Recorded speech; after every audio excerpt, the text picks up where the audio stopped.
Morning again. This is Judge Kaplan. We're hearing an array of block five matters this morning. We have counsel both in court and appearing remotely. For the benefit of those who are appearing remotely, I'll remind you to make use of the raise hand function, and I'll be sure to call on you. For those who are here, let me first just have appearances for those who are in court, for the benefit of those who are appearing remotely. Yes, good morning, Your Honor. May it please the court, Richard Kanowitz of Haynes and Boone on behalf of the Block 5 debtors. All right.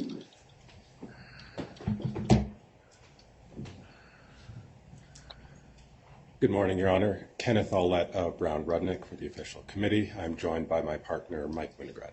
Nice to see you again. See you, Your Honor. Other appearances in court? Good morning, Your Honor. Adam Goldberg of Latham & Watkins on behalf of the joint liquidators of 3 Arrows Capital, joined in the courtroom by my partner, Marissa Alter Nelson, my colleague, Brett Nev, and our co-counsel, John Weiss of Pashman Stein. Nice to see you all. Welcome. Thank you. Anyone else entering an appearance? Mr. Underwood. Morning, Your Honor. How are you? Thank you. Thank you. Alan Underwood of the firm of Light, DePalma, Greenberg, and Fanador, local counsel to the New York Southern District Chapter 11 debtor Genesis Global Holdco LLC and its affiliates. I'd like to introduce to the court Luke A. Barefoot, who is the debtor's counsel on the Genesis case. He's appearing remotely. He has filed, or we have filed on his behalf, a Pro Hac Vice application, I believe this morning. If it wasn't filed this morning, it will be filed today. I would indicate for the record, though, that this is a very limited appearance with respect to the Chapter 11 debtor, who is an interested party, and we reserve all rights with respect to jurisdiction. Certainly. Thank you, Your Honor. Good afternoon, Mr. Barefoot. Welcome to Trenton, at least remotely. Thank you, Your Honor. All right. Anyone else in court or up? Sorry, Your Honor. Lawrence is in Haynes and Boone for the debtors. Thank you. For those who are also appearing remotely, you may, of course, enter your appearances at the time you're called upon. Thank you. All right. Counsel, Mr. Kanowitz. Thank you, Your Honor. Just so we could go directionally, I just want to map out a couple of things, Your Honor, subject, of course, to your approval and agreement. First couple of motions are really business-oriented. We're going to have a couple of the Haynes and Boone team in court and out on Zoom present. We'll go very quickly and efficiently because all of them are unopposed. But if Your Honor does have questions, there are 3 9019 settlements, I believe. We next go to the 3 Arrows matters. From my perspective, there are 3 main things to discuss. Multiple ancillary motions, but those are unopposed. 3 main issues to discuss. 1 is the motion to stay, 2, the coordination motion, as it's entitled, and 3, the proposed scheduling order on the debtor's request to move forward with the estimation motion as well as the claim objection motion. We've agreed with counsel to 3 Arrows that the declarations of are, I would say, BVI experts, for lack of a better word, not necessarily qualifying them as experts, but for lack of verbiage or something else to call them. We have Mr. Parker on our side, who's on presenter status, as well as, I believe, Grant Carroll on behalf of the Oger firm for 3 Hours. We agreed that those should go in as direct testimony, subject to Your Honor's approval, and then subject to cross-examination. My partner, Amy Furness, is on Zoom, and she will be handling the evidentiary portion of those issues as well as discovery, and I will be handling, with Your Honor's approval, the argument in court on the motions to consolidate as well as to lift stay. What I suggest is, there's sort of a whole ball of wax on the 3 Arrows matters. A lot of issues that go to both the consolidation motion as well as, or coordination motion, as well as the lift stay. I would ask that Your Honor take them at one time so that we don't have to stop, start. That's what I would request, unless counsel thinks otherwise. Are there any objections? I anticipated treating them collectively. They touch on similar issues. But thank you, Your Honor. For the record, Adam Goldberg of Latham & Watkins on behalf of 3 Arrows. We fully agree that the motion to lift stay and what we call the coordination motion would be naturally linked and could be heard together. Those would be our motions. We're happy to present on those. I think we also have the status conference on the estimation motions and other issues, which are somewhat separate and flow from the first two. All right, then thank you, counsel. Thank you. Let's continue, let's address the settlements and see if we can, and other essentially unopposed matters.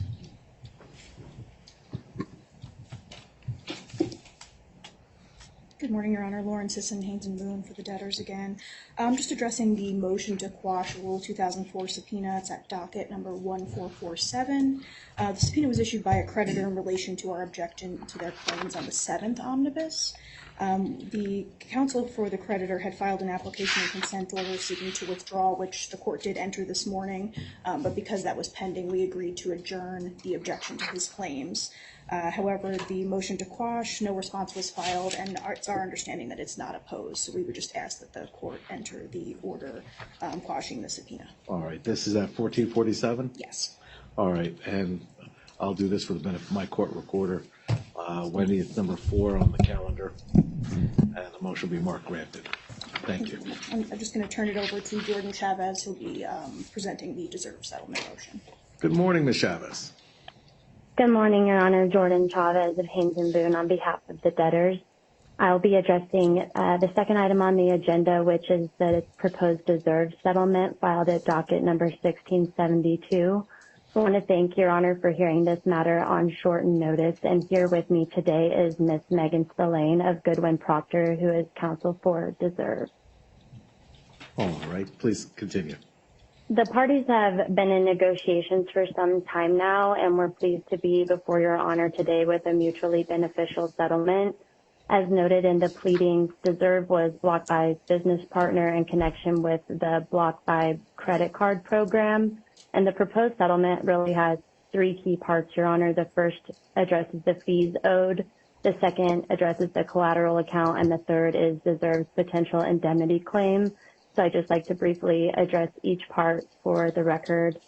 First is the fees. The parties had a pre-petition master service agreement related to the credit card, and the parties owe each other fees related to that agreement, which the settlement agreement proposes to net, resulting in a payment by Deserve to BlockFi of $975,592.99. Let me just stop you for 1 second. Wendy, just in case you need, this is number 15. I'm sorry, continue, Ms. Chavez.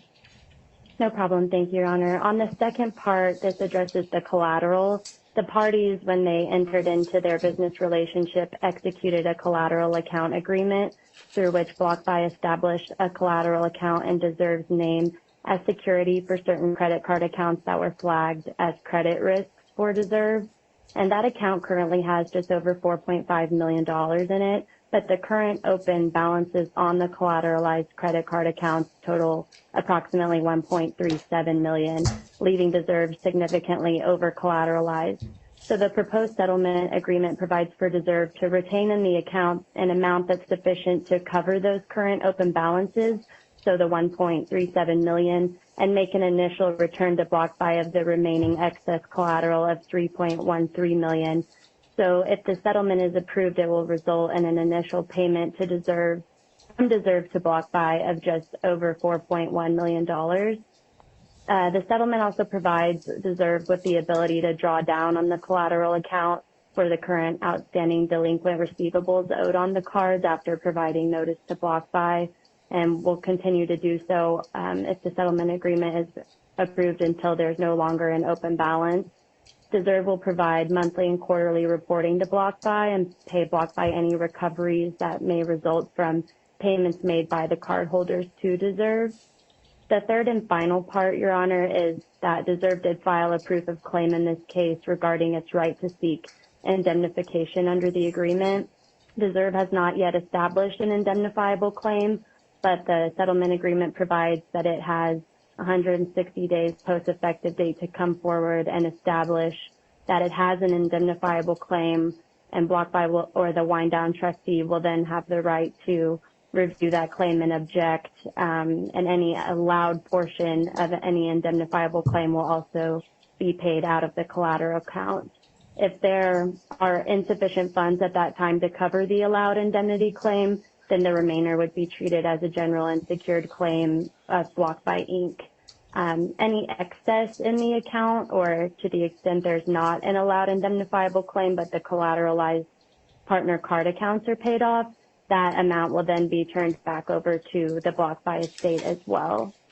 So aside from that potential indemnity claim carve out, the settlement provides for a comprehensive release by both parties of all other claims and causes of action. The debtors and deserve have submitted that this is the product of a good faith negotiation between the parties. It's supported by the committee, and it's in the best interest of the debtors, the estates, and the BlockFi creditors. So I would ask that Your Honor approve the settlement motion and that the proposed order submitted with the motion could be entered. All right, I see a hand raised by Mr. Sponder for the Office of the U.S. Trustee. Thank you, Your Honor. Good morning. Your Honor, the U.S. Trustee objects to this order shortening time, as well as number 4 on the amended agenda, which we'll get to shortly. This 919 with deserve was filed on the Friday of a holiday weekend, and the order required objections to be filed at 4 p.m. on the holiday. So it really didn't give much time for anyone to look at or object to such a 919 motion. There are no reasons really articulated why it was necessary to have a shortened hearing on this motion. The plan is not effective yet. I don't believe any payments are contemplated at this time, so I'm not sure why it was necessary to have an order shortening time. So that's our objection to that, Your Honor. Thank you. All right, thank you. Ms. Chavez, do you want to address that? Sure, Your Honor. I'll briefly address that. First, the application shortening time addressed that there was an immediate need to get this settlement approved. Again, Your Honor, this has been a long time of negotiations with Deserve, and it will bring a significant amount of funds back into the estates, at least accessible funds. You know, it's BlockFi's position that this is estate property, and so it will actually just give them access to that property. The U.S. trustee was welcome to reach out to the debtors at any point after receiving notice of the application and the motion, and we have not received any correspondence from them or any issue. I don't understand, I guess, the issue with approving the settlement since it's such a great result for the estate. All right. Let me ask the committee. Does the committee support the debtor's motion at this point, or have any basis to agree with the U.S. trustee to kick this for a couple of weeks? Your Honor, we support the debtor's motion. We don't see really any downside to anyone by approving the settlement. It gets money back into the estate quickly. It resolves an outstanding issue. And, you know, people have had a chance to look over it. I'm not sure what basis anyone could have to object to the settlement. It's a great result for the estates. All right, thank you. Mr. Sponder, anything else you wish to add? Thank you, Your Honor. I'm not arguing at this point whether or not it's a great result for the estate because, as I said, it was filed on Friday over a federal holiday weekend with objections due at 4 p.m. I take the committee and the debtors at their word that it's a good result, but the whole point is for parties to have notice and to have the opportunity to object. The settlement agreement's been signed. I don't know why it's necessary to have it on one business day notice when there's no reason otherwise because it's the agreement's been signed. Thank you, Your Honor. Thank you. I appreciate the U.S. trustee's concerns. I'm going to overrule the objection.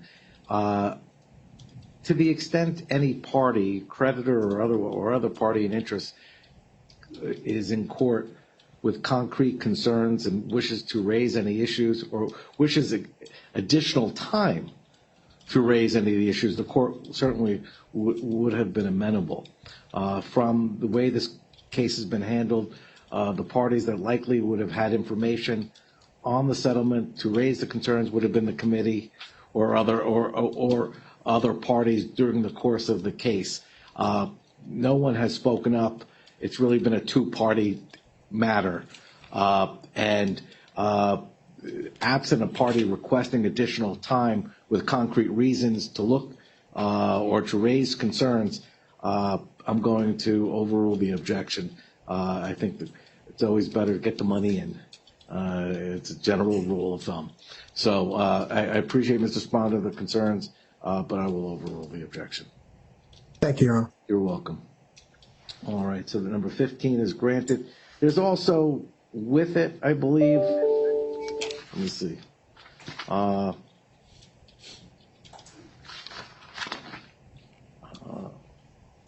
I'm sorry.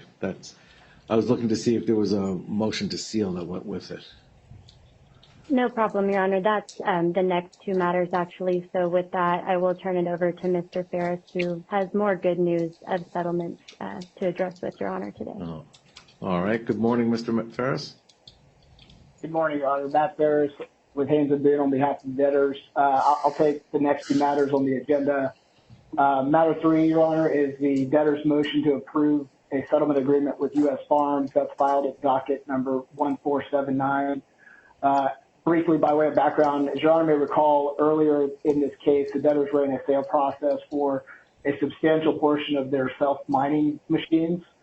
U.S. Farms was a successful bidder for those machines, and in March, the court approved the terms of the debtor's sale of those machines to U.S. Farms. That sale closed in early April. The APA provides for a holdback of $675,000 from the purchase price under the sale agreement.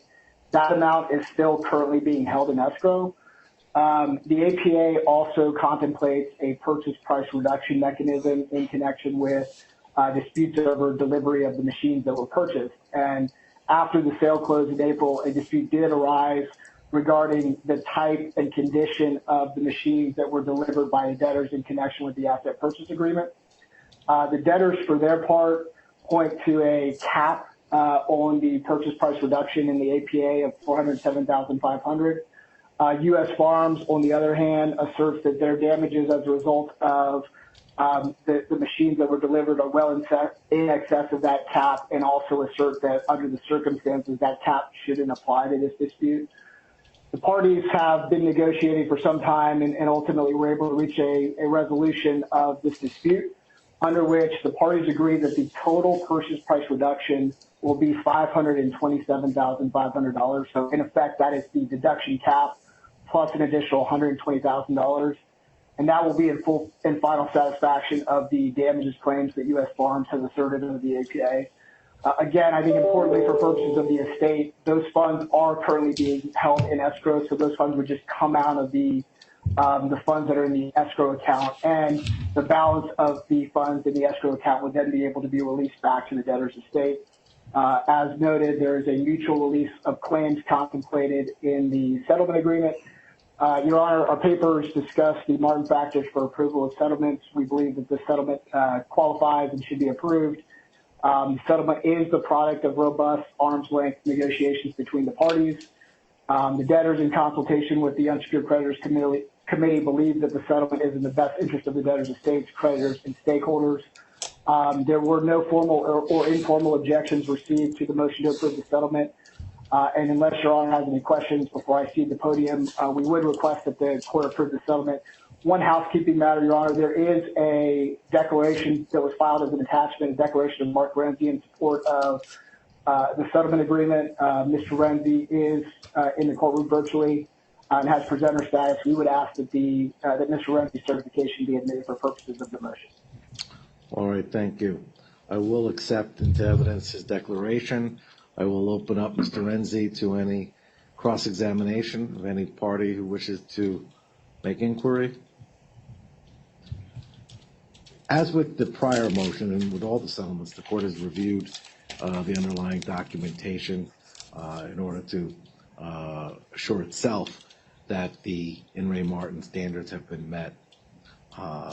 Certainly from the submissions made in support of the proposed settlements, the court has no basis to object or to make a finding otherwise that the In re Martin standards have been met. Is there anyone who wishes to be heard? This is on number 5, Wendy, on our calendar with respect to the proposed settlement with U.S. Farms and Mining. All right. The court will grant the motion and approve the settlement. Thank you, counsel. That takes us. Thank you, Your Honor. Moving on to matter number 4, this is the debtor's motion to approve a settlement with Digistar Norway, Nassim Serial Gaon, and Fiorenzo Manganiello. This motion was filed on October 2nd at docket number 1637. It was set on expedited notice for today's hearing. In connection with this motion, we've also filed a certification of Mark Renzi in support. That was filed on October 6th at docket number 1680. And before I get into the substance of the motion, would ask that declaration be admitted for purposes of this motion. All right. Similar to the last matter, the court will accept the declaration in support of the proposed settlement into evidence and provide anyone, either in court or remotely, the opportunity to cross-examine Mr. Renzi with respect to his declaration. All right. Thank you, Your Honor. Please continue. This settlement relates to one of the institutional loans made by BlockFi Lending to Digistar Norway, which is an operator of digital mining machines, and a related parent guarantee, or at least what we refer to as a parent guarantee, with 2 individual principals of Digistar Norway. In addition to the disputes with respect to that specific loan agreement, this settlement also resolves issues related to a pre-bankruptcy filing assignment of the loan agreement. So prior to the bankruptcy filing, this loan had gone into default. In connection with working out the loan, BlockFi Lending had initially entered into a loan assignment agreement with a third party by the name of Brick Lane. That assignment was only partially implemented, and there was a dispute related to that as to whether the assignment was ever effectuated. So this, as I'll get into in just a moment, this agreement resolves any issues related to that as well as to the underlying loan agreement.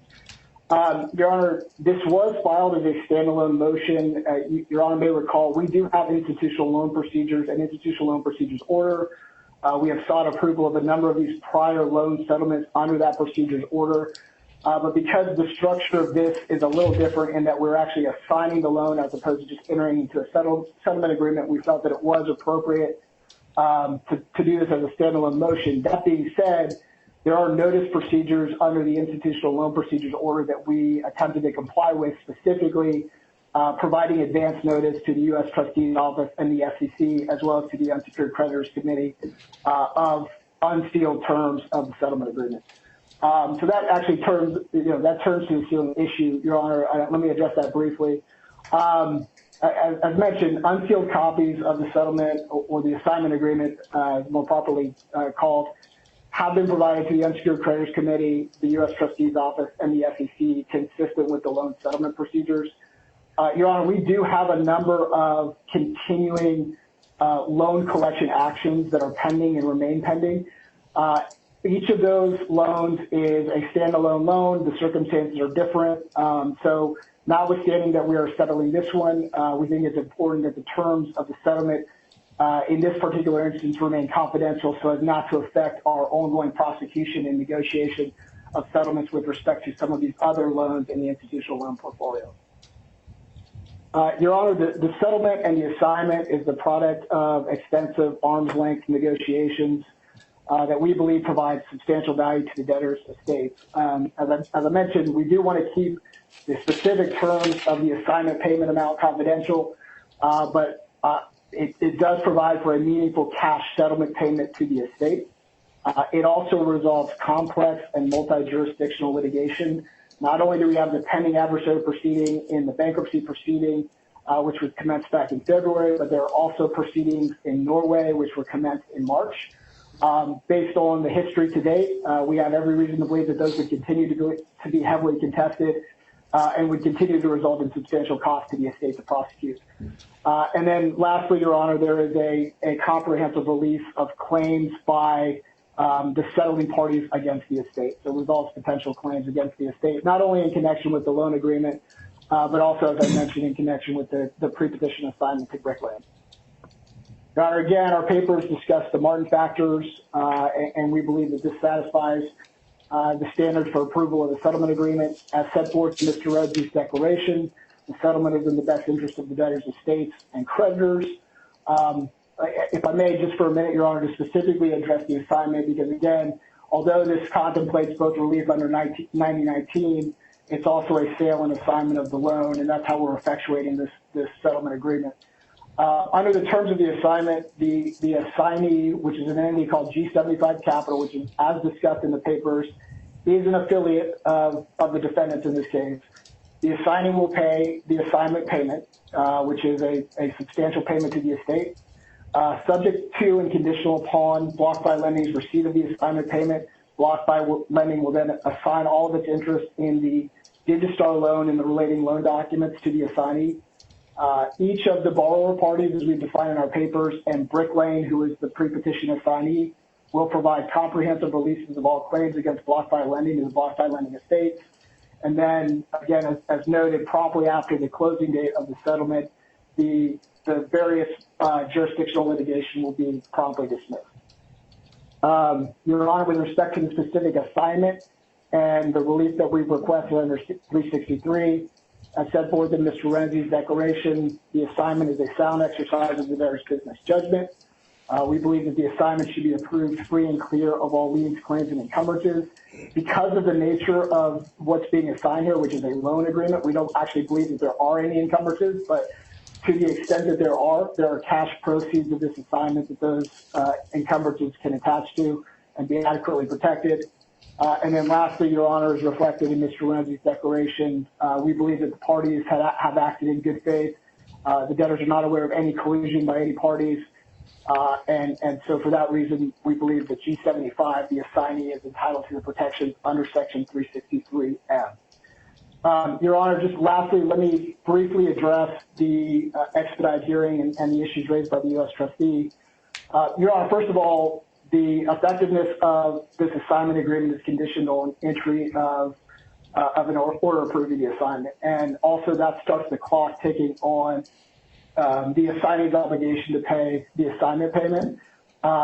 There is, very importantly to the estate, there is no financing contingency in this. So as soon as, or very promptly after this order approving the assignment goes final, the assignee would be obligated to make that assignment payment to the estate.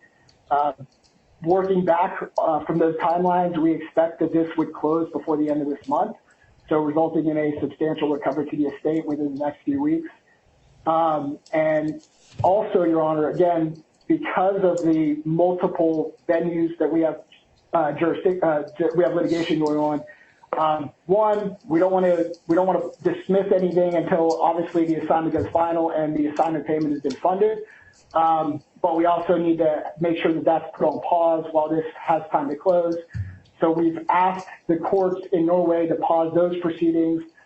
We've adjourned the matters in the adversary proceeding on until early November to allow this process to close.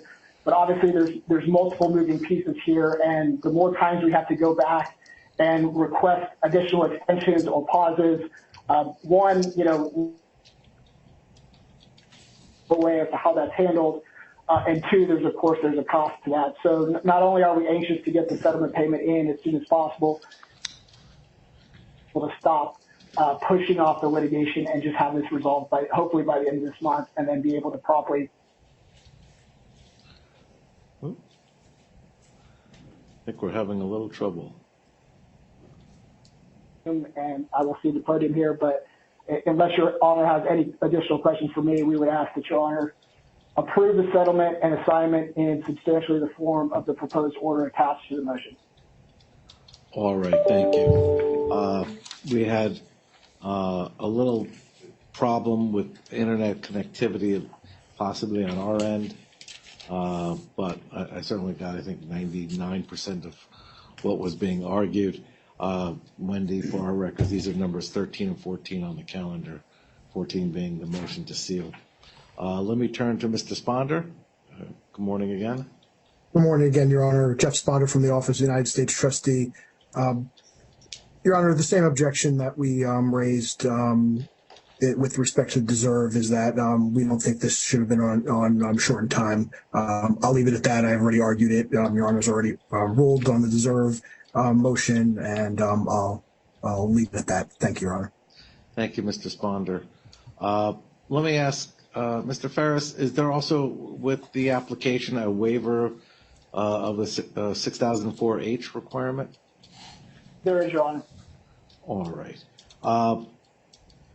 Given that this was done in short notice, and you're looking to close before month's end, the 14 days would expire if I enter an order tomorrow on the 25th, leaving time.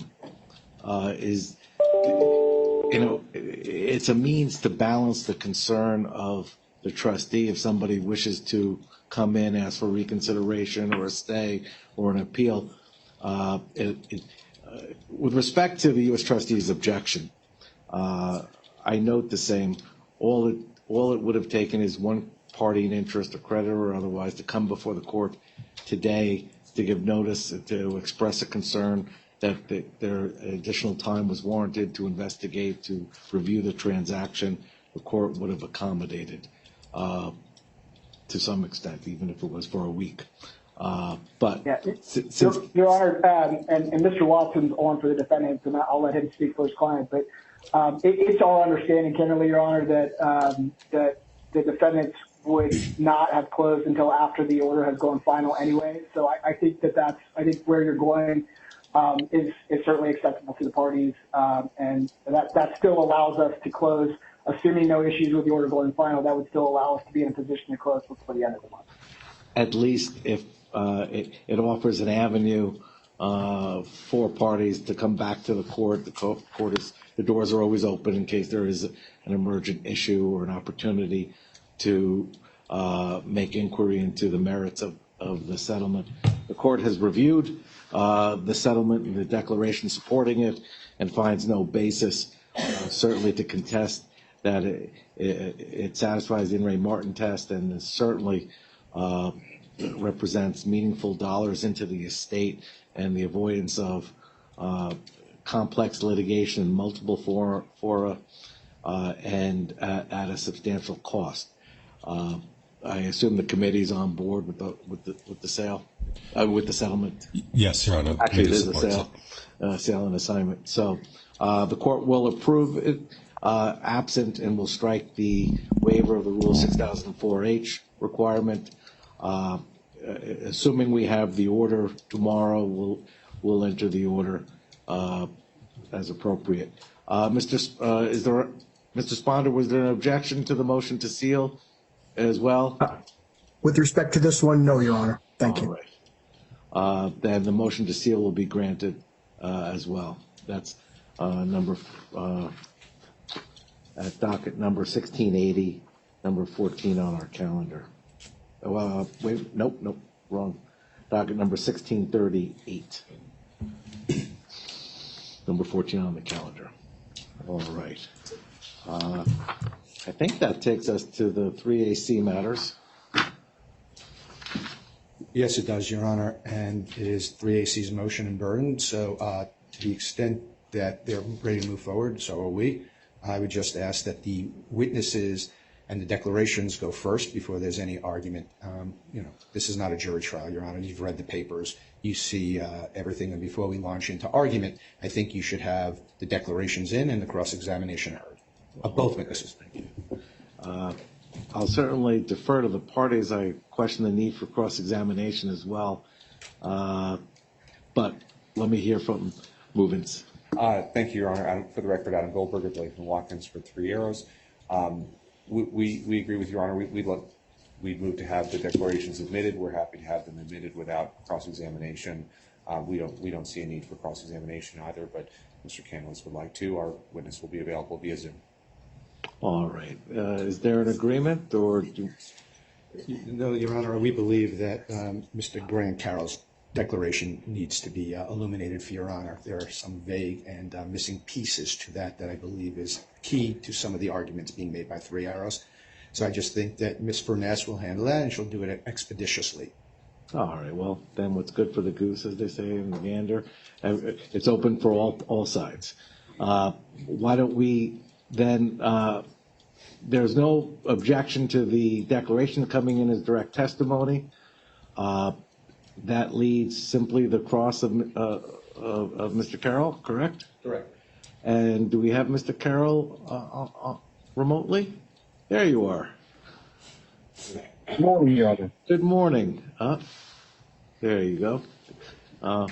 Welcome again remotely to New Jersey. Let me do the perfunctory virtual swearing you in. Please raise your right hand. Do you swear or affirm to tell the truth, the whole truth, and nothing but the truth under penalty of perjury? I do. All right. Thank you, Mr. Carroll. Your declaration has come in into evidence. Do you have your declaration in front of you? I did Your Honor, I printed it off. Okay, great. And we have Ms. Furness. You're going to undertake cross-examination? Yes, thank you, Your Honor. All right. And Your Honor, Marissa Alter Nelson from Latham Watkins, I will be objecting to the extent necessary. Absolutely, and redirect if appropriate either as well. All right. So, Ms. Furness, please proceed. Thank you, Your Honor. Mr. Carroll, I'll keep this as short as possible. Just have a couple of questions. Your law firm, Ogier, am I saying that correctly? Yeah, but it doesn't matter. We all know who we're talking about. Very good, Ogier. And I just want to clarify, Ogier and you actually represent the joint liquidators in the BVI matter, correct? Yes, the joint liquidators are clients of Ogier. So, in fact, you are actually their legal counsel, correct? Correct, in the BVI. That's not mentioned anywhere in your declaration. Is there a reason you've excluded that? No reason. I thought it was well known. I want to talk briefly about the claims that the joint liquidators have alleged against BlockFi. In paragraph 9 of your declaration, you talk about the recovery of assets subject to purported foreclosure. Do you see where I'm reading from? So most of 3AC claims arise as a matter of BVI law will be determined. That paragraph. Yes, sir. Yeah, that's it. Yes, I see that paragraph. And in this matter, or in the BVI matter, do the joint liquidators have claims against BlockFi to recover assets subject to purported foreclosure? Well, no claims have been filed because of the automatic stay, so there's no live claims in the BVI. You understand, though, that there is a proof of claim that has been filed in BlockFi's bankruptcy, correct? Yes, I understand that. And are you aware of whether or not that proof of claim includes any claim for the recovery of assets subject to purported foreclosure? I don't have the proof of claim in front of me, I'm afraid. And you also talk in paragraph 13 about section 274A of the BVI Insolvency Act. Do you see that section? Yes. And is that a claim that the joint liquidators allege as against BlockFi? That's a mechanism to recover assets that a party says belongs to it. So that's a statutory mechanism by which to recover. And are the joint liquidators using that statutory mechanism to recover as against BlockFi? Well, there's no claims filed. If we were to go towards claims, and that is one of the statutory provisions that could be relied upon to recover assets, but there are no current claims. Other than the proof of claim filed in the Chapter 11 proceedings, what I mean is we've got no claims on foot in the BVI against BlockFi. And are you aware that there is no Section 274A claim against BlockFi in the proof of claim in the BlockFi bankruptcy? As I said, I don't have that document in front of me, I'm afraid. Is that a claim that the joint liquidators plan to bring but just haven't pled in the BlockFi bankruptcy here in the United States? Well, the objection, Your Honor, answer. I think that would be delving into privilege and what claims are going to be brought prior to the stay being lifted and those claims actually being brought. Sustained. And Your Honor, Mr. Carroll has submitted a declaration that talks about Section 274A. It's not in the proof of claim. To the extent it was privileged, then maybe their lawyer shouldn't have been one to draft and submit this declaration. he's submitting it as this is what the BVI law is. These are the claims that the joint liquidators have, and this is the reason that this court should do two things. One is to lift the stay, and two is to consolidate this in the BVI court. Well, that's fine, and you can argue that what's in the proof of claim speaks for itself and the impact. But I'm not going to have you delve into what their intentions are at this point. Thank you. Are you aware that the Section 274A claims are specifically alleged as against Genesis in the proof of claim filed in that bankruptcy? Objection, Your Honor, outside the scope of his declaration. I'll overrule it. Again, I don't have the Genesis document in front of me. I can't tell you. If I see it, I can confirm or otherwise. You also, in the motion to lift stay and the motion for consolidation, the joint liquidators take the position that a complete resolution of the claims against BlockFi can be had in the BVI court. Is that your position? As a matter of BVI law, yes. Okay. But you agree, and it's in your declaration, but you agree that the BVI court will not review U.S. safe harbor defenses, correct? I think it's incredibly unlikely, yes, that the BVI court would deal with a claim, a U.S. procedural claim. Yeah, I think. And you also agree that the BVI court will not review equitable subordination. That's not a concept that we would look at. And so instead, as I understand your position, that if the BVI determines that there is a preference claim here, then the claim itself actually has to be carried back to the United States for complete resolution, right, to determine the safe harbor defenses and equitable subordination, correct? Objection. Well, the BVI... Before you answer. Yes. Objection. To the extent she's asking him to testify about U.S. law procedures that he's not familiar with, we would just object on that basis. To the extent he can answer, fine, but if he can't answer, somebody is not here to testify about U.S. law procedures. All right.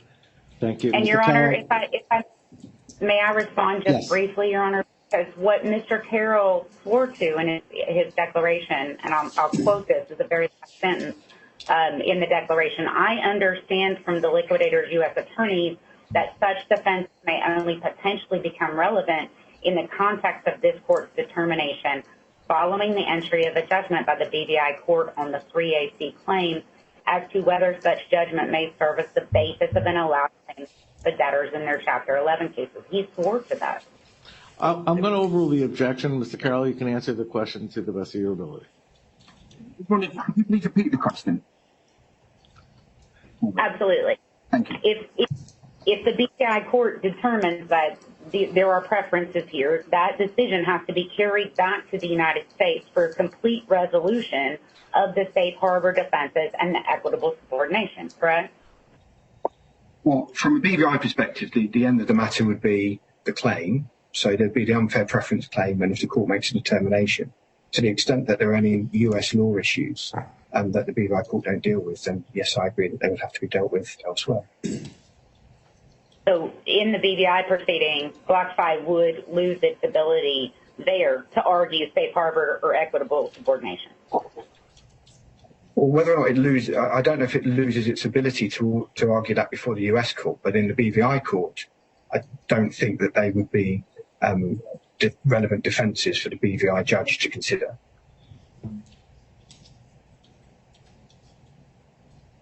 Are you aware that BlockFi has claims also against the Three Arrows estate? Yes. Will the BVI court recognize a set-off of the amounts owed to BlockFi by Three Arrows? Your Honor, objection beyond the scope of his direct testimony and his affidavit. Your Honor, his direct testimony in the declaration talks about matters of BVI law. He sets himself out as an expert on BVI law. That's what he's been presented to this court of. and as well as what a BVI court will do with these claims.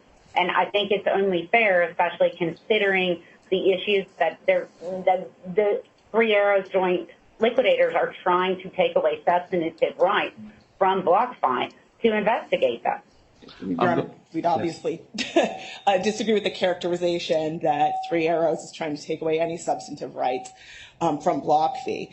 But again, the issue of set-off is not something that he's here to testify about. If we need to have BVI law experts on a very specific issue, that's fine, but it's just well outside of the scope of his testimony. Right. I'm going to overrule the objection. Set-off is possible as a matter of BVI law. I'd have to look at the exact nature of the claims. I can't remember the exact claim that BlockFi has into the BVI estate at this time. The claim is for deficiency on a loan. Okay. Is this the one that's in for $1? I'm sorry? Is this the, I believe it's a claim for $1 has been submitted, if I'm recalling this one correct. And that's correct. There's a placeholder claim for $1, but there is a claim for a deficiency on loan. So it is. There are mechanisms under BVI law in the Insolvency Act to provide for set-off as between mutual dealings between companies. But I haven't. I haven't got in front of me an analysis of the BlockFi claim, so I'm going to struggle to answer if it is appropriate in this exact circumstance. Thank you, Mr. Carroll. Just a few more questions. You talked in paragraph 17 about what you call potential statutory defenses. Please let me know when you've made it to that paragraph of your declaration. Yes. And tell me, under the BVI insolvency law, whose burden is it to prove insolvency? Is it the person claiming the preference? So under that, the Act itself doesn't speak to burden at all, and what the court would do is look at the expert evidence on when insolvency occurred, because it's a matter of fact. And how about the burden to prove that a transaction is not in the ordinary course of business? Whose burden is that? Again, the Act is silent on who bears that burden in a non-connected party, and the procedure the court adopts is to look at the entire course of dealing between the parties to ascertain, first of all, what was their ordinary course of business, and then it's for the court to determine if the particular transaction falls inside or outside of that course of dealing.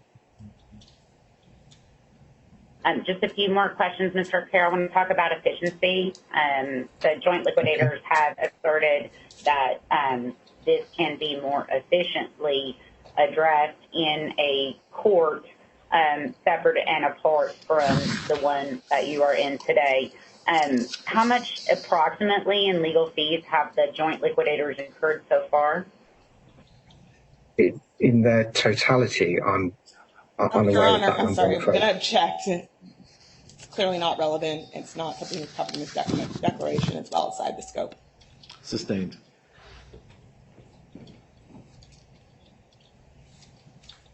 And are you aware, Mr. Carroll, of the estimated distribution to unsecured creditors in the 3AC matter? Again, same objection, Your Honor. Sustained.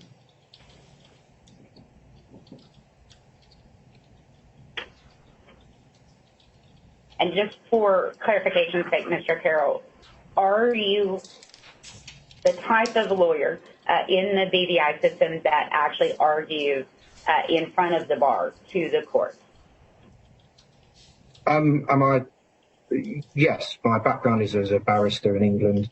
I then moved to the BVI, so I appear before the Commercial Court, Court of Appeal, all courts in the BVI.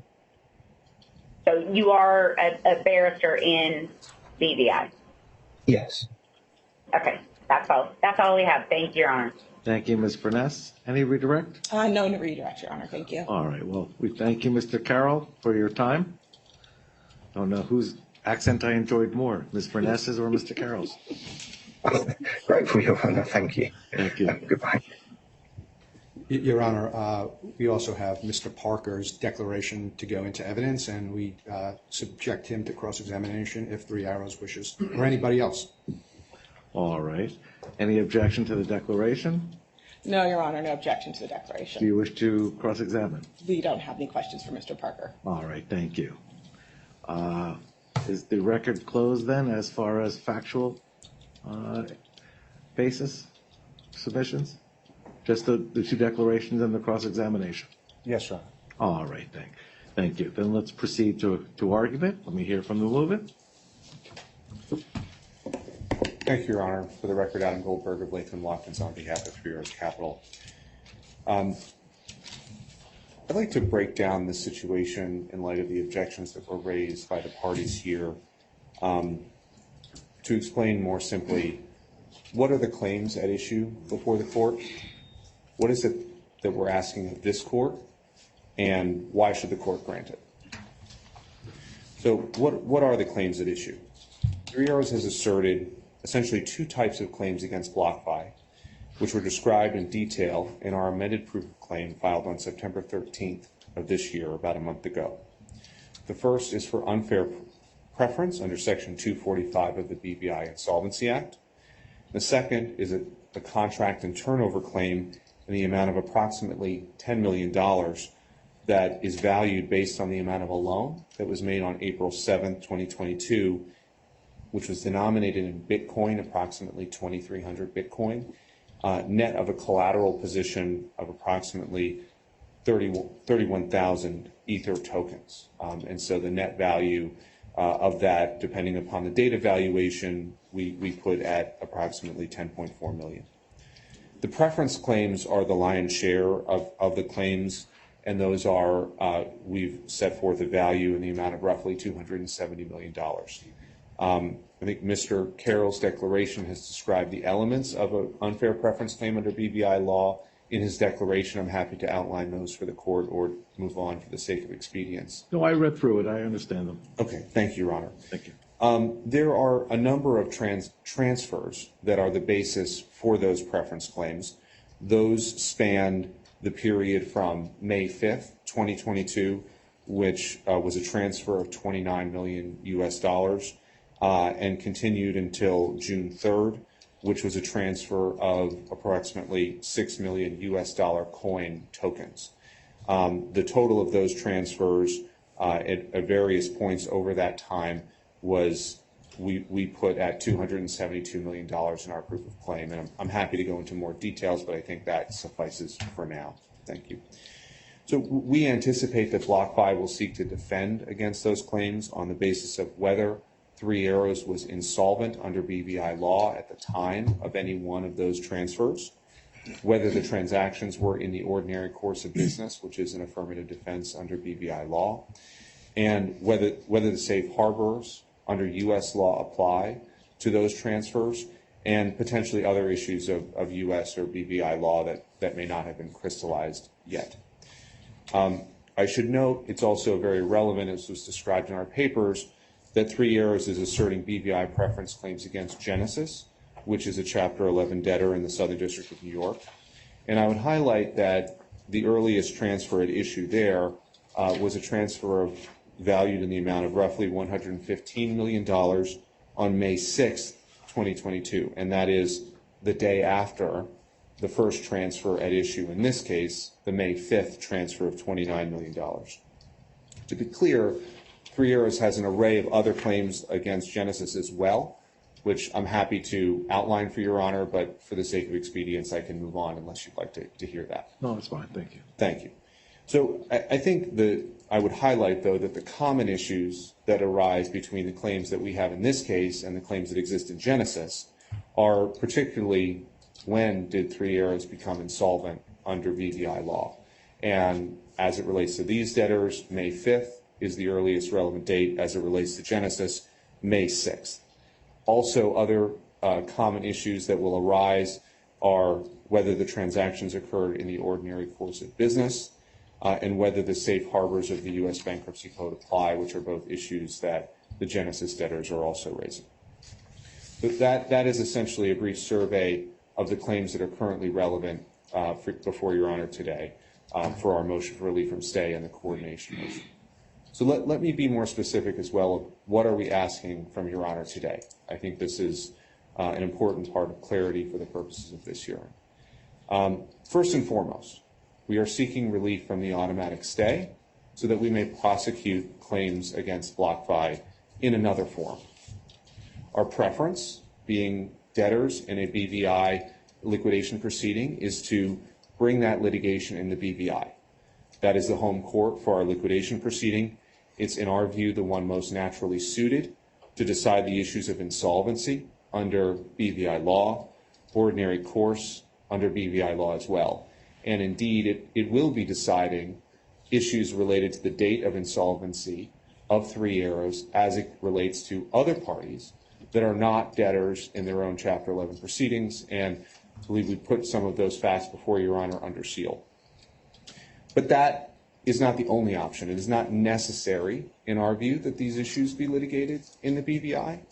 We acknowledge that there are competing interests here of what we view as co-equal bankruptcy estates between these debtors, ourselves as a debtor, the Genesis debtors, and that may lead this court and other relevant courts to determine that, on balance, the BVI court may not be the best place to adjudicate these issues. So in alternative to the BVI court, we would also seek relief from the automatic stay to have these issues litigated in our Chapter 15 case, which is before Chief Judge Martin Glenn of the Southern District of New York. In that scenario, upon relief from the automatic stay, we would commence an adversary proceeding that would be the basis for a complete resolution of all of the issues that are raised as it relates to claims against BlockFi and the defenses they have asserted.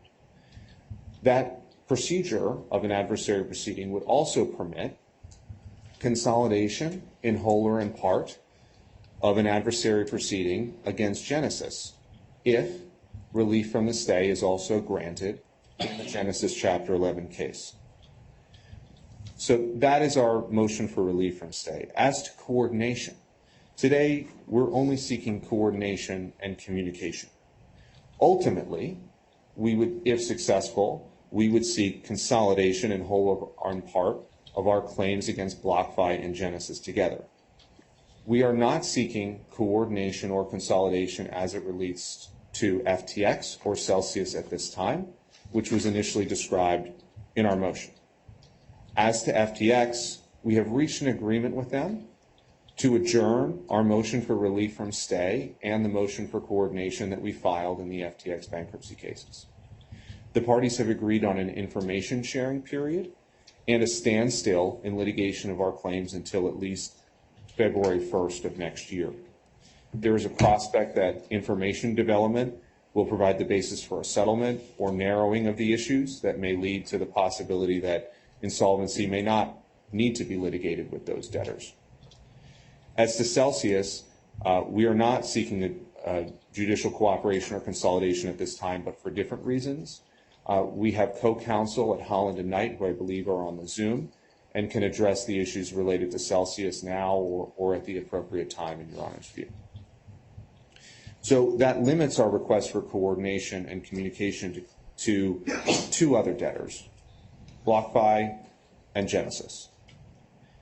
And to be absolutely clear, we are not asking this court to order any other court to do anything whatsoever. We filed a revised proposed order just before the hearing last night in an effort to make that clear in preparation for the hearing, and that's at docket number 1693. What we're asking in terms of coordination and communication is that Your Honor would confer with the other courts prior to a ruling on our motion for relief from stay. If Your Honor determines that coordination is appropriate, we would think that that would only actually occur, that coordination, if the other courts agree. We can't make them talk to Your Honor, of course. So at this stage, All we're asking to decide today is whether Your Honor would like to have coordination or communication in any form with the other relevant courts, which would be Judge Sean Lane in the SCNY overseeing the Genesis Chapter 11 cases, Chief Judge Martin Glenn in the SCNY overseeing our Chapter 15 case, and Justice Ingrid Mangatal of the BVI Court. We've been intentionally open-ended about exactly how that coordination or communication could occur, because we wanted to give Your Honor the opportunity and the other courts the opportunity to exercise your discretion as to the appropriate format for any communication. The options that would be available could be a joint hearing involving all of the relevant courts where issues are decided on the questions of relief from the automatic stay in particular. There could be a joint status conference in which issues of scheduling and options and procedures could be discussed before coming back here for a decision by Your Honor. Or potentially there could be a judicial conference in camera without the parties. So those are our requests, Your Honor. Why should they be granted? Cause exists for relief from the automatic stay. This is an extraordinary situation involving not just one dueling debtor, but multiple dueling debtors. And on that basis, relief from the stay should be granted using either the three-part test or the Sonex factors. So let me first address the three-part test, and then we can get into the Sonex factors if Your Honor would like to hear details on those. The three-part test is prejudice, hardship, and probability of success. In our view, Your Honor, prejudice weighs strongly in favor of Three Arrows in granting for relief from the stay. The BlockFi plan has been confirmed, and it is actively seeking to litigate these claims. There can be no prejudice to BlockFi from litigating these claims, and that's actually the issue that is facing most courts on a question of relief from the automatic stay to litigate claims and cause of action. The only question before this court is what should be the forum for that litigation. Three Arrows will face far greater prejudice from continuing the stay than BlockFi would face in granting relief. Three Arrows is a debtor in its own liquidation. Its claims against BlockFi and very similar claims against Genesis comprise some of its largest assets with a face value over $1 billion US. These are preference claims. They're intended to create parity among Three Arrows creditors. Whichever court adjudicates these claims will have to decide a number of issues that are central and core to the Three Arrows estate. For example, the date of insolvency is one of, if not the, most important legal question for the Three Arrows liquidation because it will be dispositive, not only to the claims in this case and in the Genesis case, but in other cases which Your Honor is partially aware of. A risk of inconsistent outcomes would indeed be prejudicial, deeply prejudicial to the Three Arrows estate. We have not identified any case, and neither has BlockFi pointed to any either, where a bankruptcy court has decided preference claims arising from another bankruptcy estate, much less preference claims of a foreign insolvency estate arising under foreign law. The key element of prejudice that BlockFi articulates is that it would lose defenses. But if the issues are litigated in our Chapter 15 case, the bankruptcy court would be fully capable of adjudicating all of the issues, just as this court would. And if the issues are litigated in the BVI, and the BVI court decides not to adjudicate a particular issue, the matter could return to this court for allowance for those issues, such as rulings on allowance under the U.S. safe harbors or subordination under the supposed equitable subordination arguments that BlockFi seeks to bring. Second, hardship likewise weighs in favor of Three Arrows. BlockFi and Three Arrows will both incur the costs of litigating this matter in any forum. BlockFi has already created a situation where they will be litigating preference issues before another court through their settlement with FTX. That settlement provides for FTX's preference claims against BlockFi to be litigated in the FTX bankruptcy court. BlockFi should not now be entitled to claim that litigating preference claims before another bankruptcy court is some undue hardship.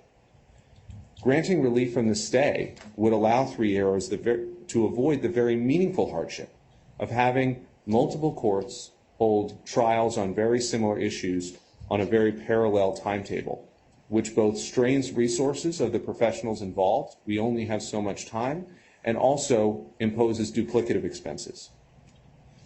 And that hardship would far outweigh any incremental hardship to BlockFi from appearing in another bankruptcy case, particularly now that its plan has been confirmed. Third, as to the probability of success, Three Arrows has demonstrated a probability of success through the prima facie case established in its proof of claim, filed on an amended basis on September 13th. BlockFi has not provided any substantive response to that proof of claim whatsoever. And the detail in our view of that proof of claim satisfies this element in accordance with the cases of Continental, 375 Memorial, and the other cases cited in our reply. I'm happy to go through the detail on the Sonex factors if your court would like, or we can move along. You briefed it. I have no issue. I don't need a repetition of it. I appreciate it. Thank you, Your Honor. So I would simply kind of conclude a presentation on the stay with a brief summation and then move on to the coordination issues. Essentially, this is a very challenging situation on relief from the automatic stay. There are multiple bankruptcy cases involved, which in our view should be viewed as co-equal, having co-equal rights to decide the destiny of their own bankruptcy cases. In our view, however, the balance weighs decisively in favor of Three Arrows. If relief from the stay is denied, we will face at least 2 trials on similar timetables, on similar issues, in different courts, all the while yet another court, the BVI court, will also have to adjudicate some of the same issues, particularly the date of insolvency of Three Arrows, against yet more non-debtor parties. This disjointed approach would minimize judicial economy, maximize the cost for the Three Arrows estates, and risk inconsistent outcomes on some of the most critical and largest assets that remain for the Three Arrows estate. In contrast, if relief from the stay is granted, BlockFi will still have the ability to be heard on all of the issues that it seeks to present. We cannot even be sure that granting relief from the stay would be more expensive for BlockFi. A consolidated trial could potentially reduce expenses for all parties depending upon the procedures that are used.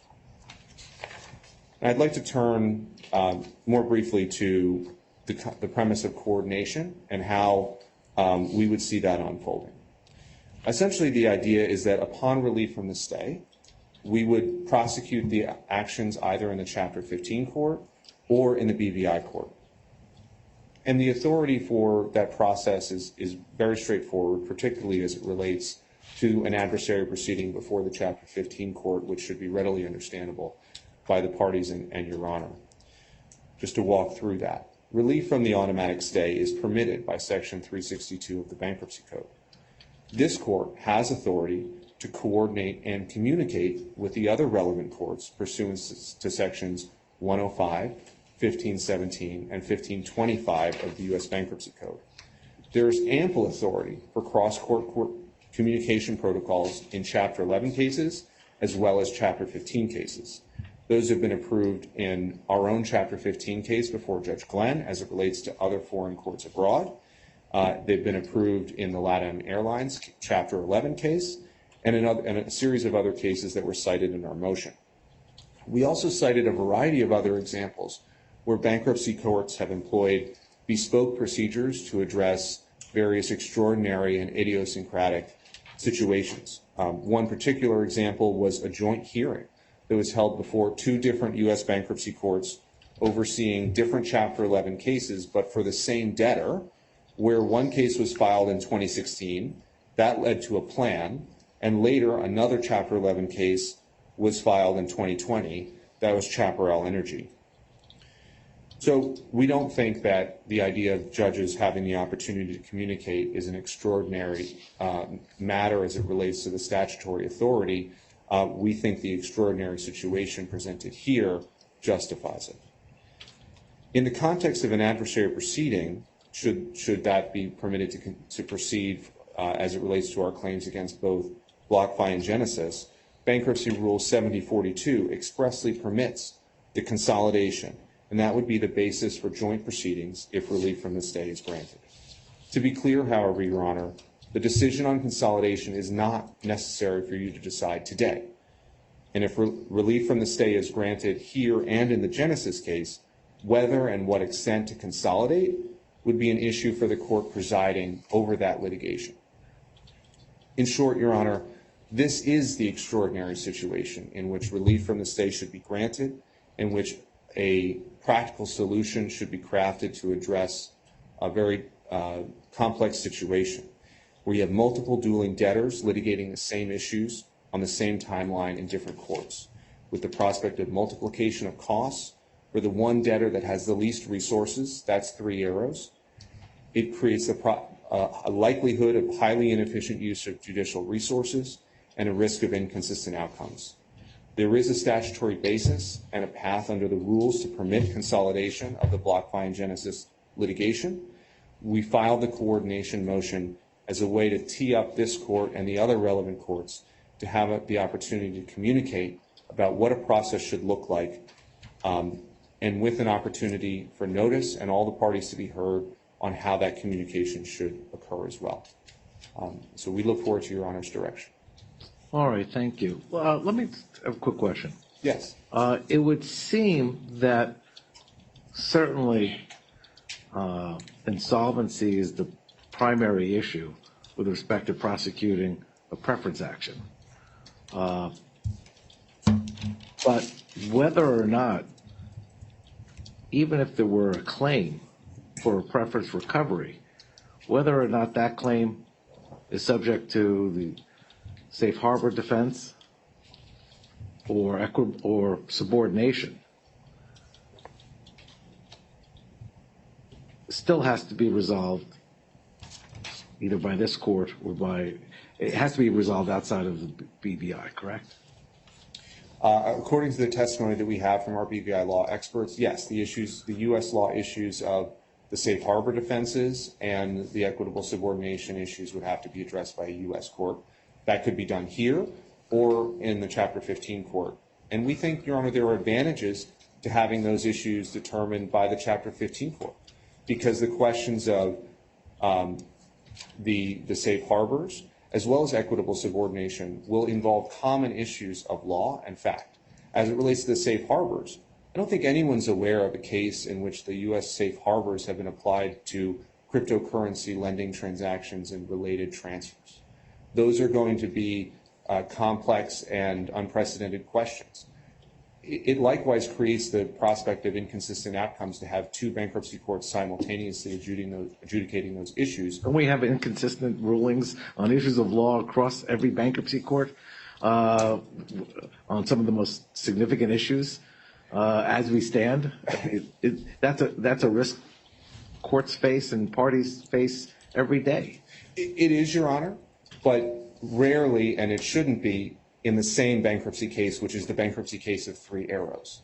The 3 arrows estate will be facing inconsistent outcomes where it should be a debtor entitled to have those issues that are common and central to its own claims decided by one court and applied in a consistent manner for its own estate. And not only would it avoid inconsistent outcomes, but having one judge decide those issues would conserve judicial resources, because only one judge would have to take all of the briefing, consider those issues, determine them, and adjudicate the common issues of fact and law that span across those issues. Of course, another court could just find persuasive the reasoning of one court, and there won't be inconsistency. Right. That's certainly possible, Your Honor. I mean, that happens as well. All right. I appreciate the argument. Thank you. Thank you, Your Honor. Mr. Kanowitz. Yes, Your Honor. Thank you. I'm not going to regurgitate our briefs. I know you've read them. I know you've looked at the issues and the cases carefully, but I just want to put it in a framework of discussion, really, because we're problem solvers, right? We're fiduciaries. We have to get going to get a distribution to the committee who has tirelessly fought for distributions to be made sooner rather than later. So some big picture issues, right? Coming out of the September 20th hearing, I really thought we were going to get on with it. We adjourned the motion for estimation as well as the motion for claim objection from a hearing that date to this date so that we could coordinate on moving forward in this court. And then what happened? Well, we got a lift stay motion, and then we got a coordination motion. And look, I get that Three Arrows is trying to protect their estate, but they're doing it from our perspective the wrong way. And the reason they're doing it the wrong way is because they first allege that, you have Celsius, then you have FTX, and then you have Genesis, and you have BlockFi, and now most of those have gone away, right? You just heard it. FTX issues that may be common aren't going to get even teed up till February 24. And Mr. Parker made it clear that if you go to the BVI, you're not getting a preference determination till 2025.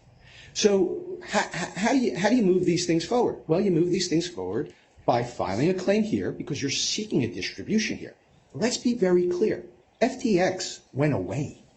They reduced billions of dollars of claims against us to zero, and they're going to use it defensively. Three Arrows could do the same here, Your Honor. They just won't. What they want is to prosecute claims against us that should be heard in this court in another court.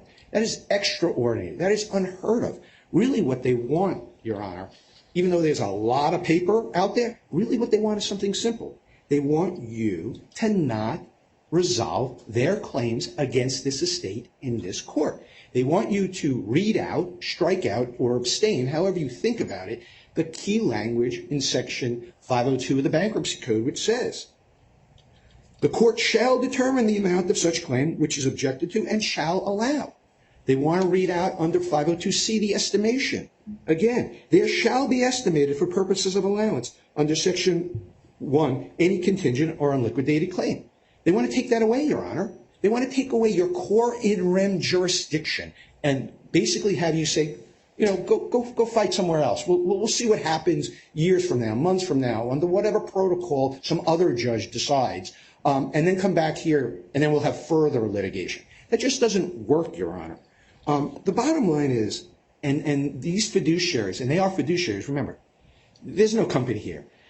Their executives are in jail or may be in jail. They've been chasing them, and they've spent upwards of $16.5 million already, and they can't answer under oath what expected distributions are for unsecured creditors. We have a $140 million claim against Three Arrows, Your Honor. And if we have a $273 million preference clawback, that means we're close to $500 million. How much legal fees are going to go to get to that number? How much are they going to pay us once we have an allowed claim?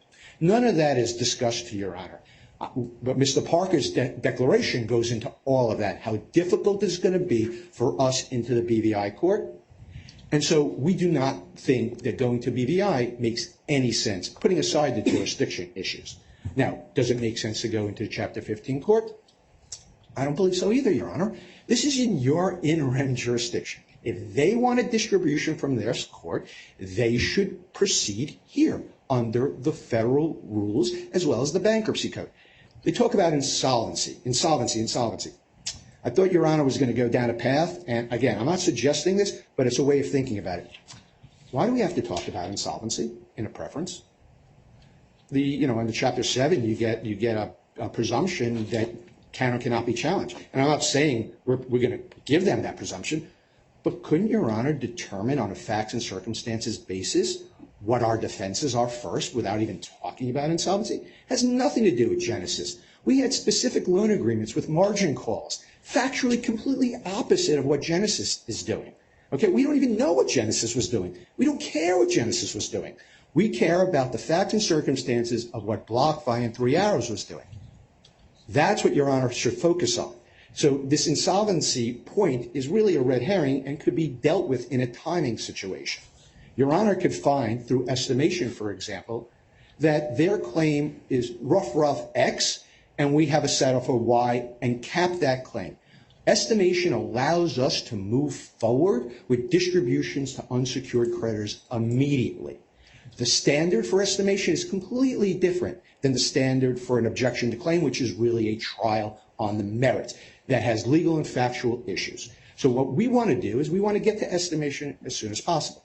Three Arrows really doesn't want that. They put up roadblocks. What have they done? They suggested that we must prove under 502C there is going to be undue delay. So we said in our schedule, and Ms. Furness will get to it, assuming Your Honor wants to go that route, why we bifurcated the issues. We bifurcated it for them so that they could have their day in court, so that we could show through Mr. Magee, who's going to be the wind down, plan administrator, or some other witness, why a contingent on liquidated preference claim, or now that I heard for the first time, a lien challenge to everything that went on pre-bankruptcy, where we recovered $800 million of collateral and are still owed 140. Okay, why we need to resolve the Three Arrows claim. Three Arrows right now is the biggest unsecured claim in this estate now that FTX has gone away, and is the biggest impediment for making an interim distribution or a final distribution to creditors quickly, not later. So if you go down the path of estimation, we are going to have a capped number for a reserve, and we could move on. We could then deal with the claim objection process that deals with all of these other issues at another time. Now, Three Arrows doesn't like what we propose, and they say, we're ready to go forward in December. Your Honor, they're not ready to go forward in December. They have two document demands out to us that we've been writing love letters back and forth about the types of discovery and what's outstanding and what's needed. They refuse to produce any documents to on an expedited basis, and in fact are waiting till October 25th to produce documents to us. And I'm sure we'll have some skirmishes along the way about what gets produced, what doesn't get produced. Then we need fact depositions, and then we need expert witnesses, and then reports. So what we propose, Your Honor, is that you tee up the estimation motion first in a legal fashion to satisfy them, to show them that under 502C, estimation is appropriate. And then we go to a trial, okay? And the trial should be a merits trial on every issue that anybody wants to have. And it should be in this court. And what we proposed was first an estimation trial, and then later on in February, a objection trial. They oppose that. They think that in the estimation trial, they're going to throw the kitchen sink. Fine. Why don't we just do one merits trial where Your Honor determines findings of fact and conclusions of law in January after all the discovery is done, and therefore you use that determination, that ruling, after hearing all of the evidence as to estimation as well as claim objection. It gets us expeditiously to the place we need to go. They subjected themselves to this court's jurisdiction. They're asking you to wave a wand and act like there's no bankruptcy case or there's no harm here. So that's why there's no cause to lift this stay, because we're prejudiced at every turn. We either have a more expensive, time-consuming, never-ending quagmire of litigation in some other court, whether it be BVI or Chapter 15. We're joined with other defendants who have nothing to do with us. We have no concern whatsoever what the relationship was between Genesis or Three Arrows, because it doesn't concern us. They're not tri-party agreements. They're direct one-on-one. So why are we getting involved in the minutia of their problems? We have our own. And so my view is there's no cause to lift the stay. It's highly prejudicial. It's costly. They haven't cited one case to say to Your Honor, give up your in rem jurisdiction on the most fundamental thing. The most fundamental thing of bankruptcy is the compromise of claims so creditors could get the residual value of this estate. And what they want to do is hijack it and tie it up. As to coordination, Your Honor is free to go caucus with other judges about what's the best way of handling these complicated issues. But there's not one case that they cite, not one federal rule that they cite, that authorizes this grand scheme or complex way of handling things. Again, we started out, it was an urgency. The sky is falling. We got 5 debtors. You turn around, they want to join us with a Southern District of New York case. And Your Honor hit it right on the head. You can make rulings, the Southern District of New York can make rulings, they could be, persuasive, but they're not binding, right? This is in the Third Circuit last time I checked. They're in the Second Circuit. Courts all the time come to different decisions based on fact patterns that are similar. And again, I go back to the bottom line. This is of their own making. They're a plaintiff, and they want to pursue recovery and damages. They got to file their claims here to get a recovery here. They got to file claims against Genesis to get a Genesis recovery. They got to file claims against FTX to get an FTX recovery. That's what the federal rules and the bankruptcy code provide. And if they don't want a distribution, then none of the parade of horribles that they're talking about will happen to them. Or they can pick and choose which is a better case to go after. These are types of litigation decisions, as Your Honor knows, are decided all the time by plaintiffs. What we have, unfortunately, is a runaway professional. They have spent $16.5 million to date, Judge, okay? And they're going to spend millions more doing the things. And if BlockFi is a $500 million creditor ultimately, because we do get tagged, we're going to want some answers as to what they're doing and what the strategy is behind it. So I come back. There's a path forward. Should the parties be talking about resolution? Absolutely. Olive branch is always there. But to come to this court, seek stay relief with no basis, we ask you to deny it with prejudice, to ask for coordination that is vague. There's no rules.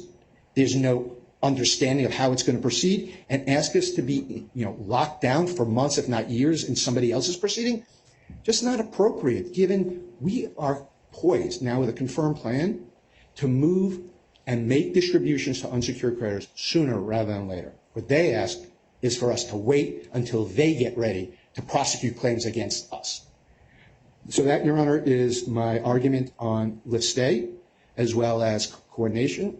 And obviously, Your Honor, the evidence that they put forward and the cross-examination showed the problems that we have with what they're suggesting, both as a lift stay motion as well as a coordination motion.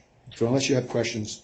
Mr. Kanowitz, let me just ask. So the basis for the BlockFi debtor to seek through its motion estimation is, for the most part, to allow distributions? Absolutely, because there is a huge difference under the standards, as well as even, and we're thinking they're going to appeal.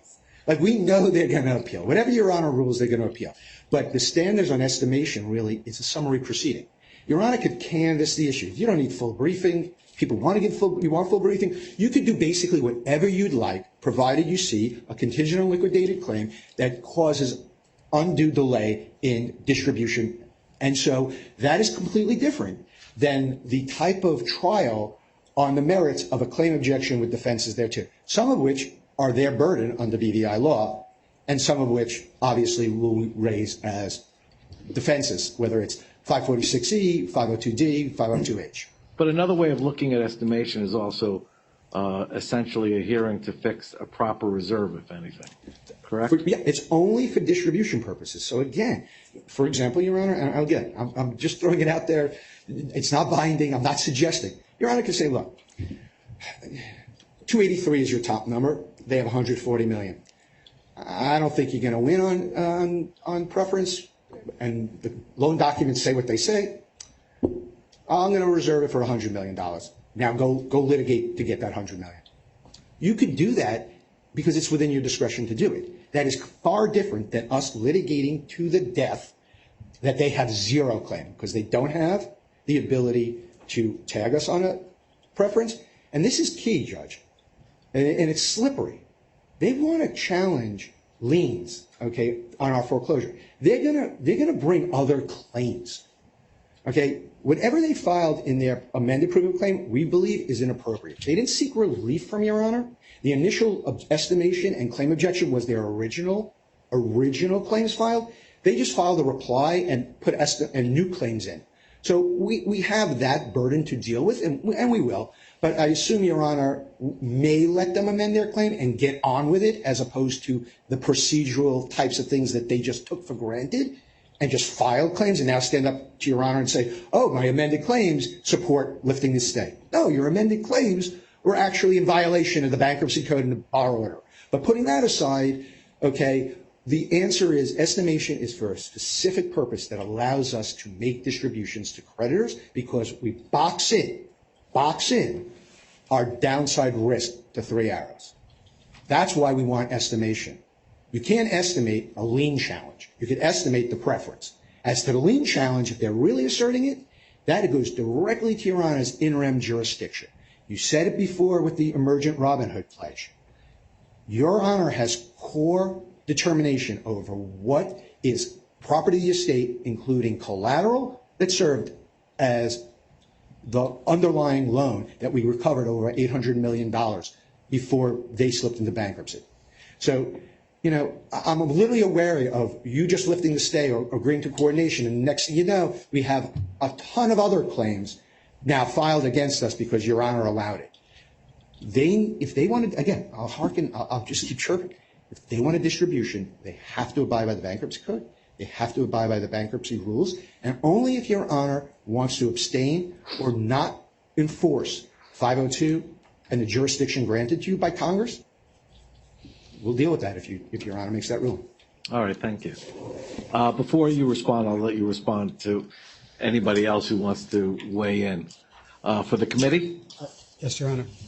Were you going to say something else, Your Honor? No, I was going to see who wants to be heard. I have a couple of hands up remotely as well. Your Honor, Michael Winograd from Brown Rudnick on behalf of the UCC. Your Honor, I won't repeat the arguments that Mr. Kanowitz made. I know how slippery that slope can be. The creditors here want their money back. They want it without any undue delay.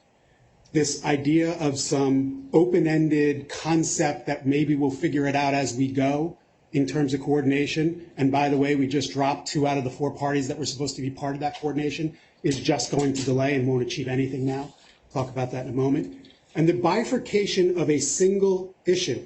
This is a single issue in a case and only a single claim in a case and only a single issue within that claim, as Your Honor actually pointed out previously, is what they're asking to bifurcate. None of that is going to be more efficient. It's just going to cause delay.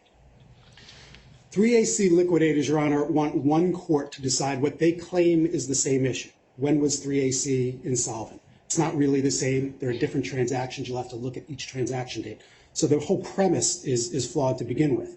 And again, it's not the only issue, even with respect to the preference claim.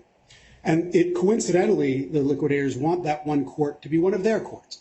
They suggest not, hey, let's figure out amongst all of us which court should do this. They coincidentally say it should either be the BVI court or our Chapter 15 court. They make 2 arguments, Your Honor. The first is efficiency, and the second is consistency. Neither of them hold water here. And before I get to that, I want to state again, which I think is dispositive here. Even if you were to accept there were any efficiency, and I think it's the exact opposite, the fact that they've now, on the eve of this argument, dropped 2 out of the 4 debtors that were part of this alleged, scheme to coordinate defeats the entire purpose of the motion. I don't see how that is in and of itself not dispositive here without even getting to anything else. I do want to talk about efficiency and consistency. And just a few points on efficiency, Your Honor. What they are asking for is effectively, and they actually mention this in their brief, a partial MDL. They call it an MDL. They cite, or at least they cite to the MDL statute. They concede it doesn't apply here. Talk about that in a moment. But this, again, is a partial MDL for one court to review a narrow issue that is one part of one claim in bigger cases. The remainder of that claim, the remainder of the other claims, will continue on in the other courts at whatever pace they continue on at. That is not efficient, Your Honor.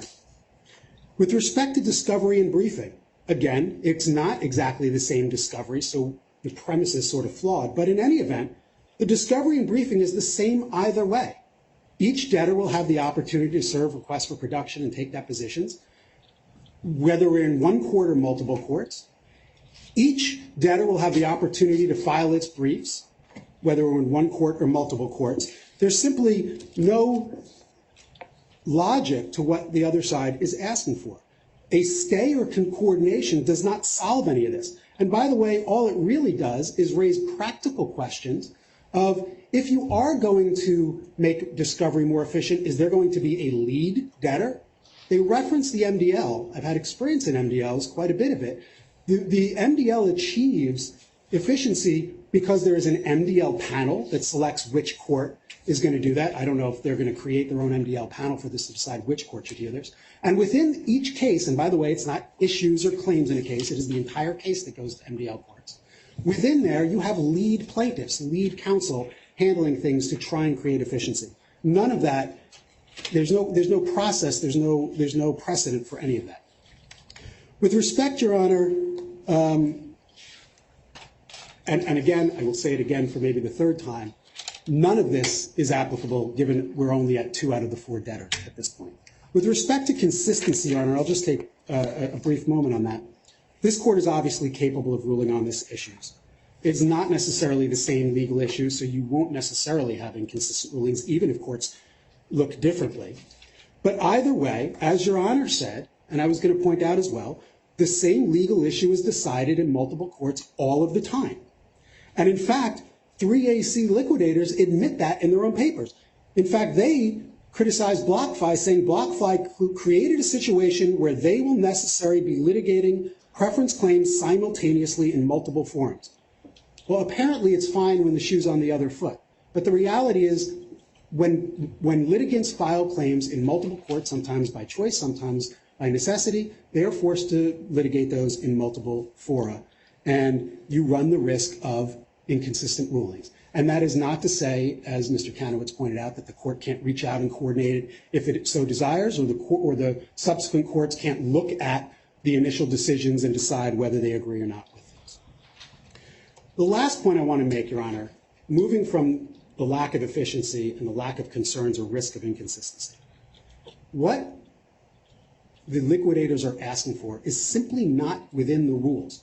They have not provided a single case where any court orders what they are asking for. Not a single case.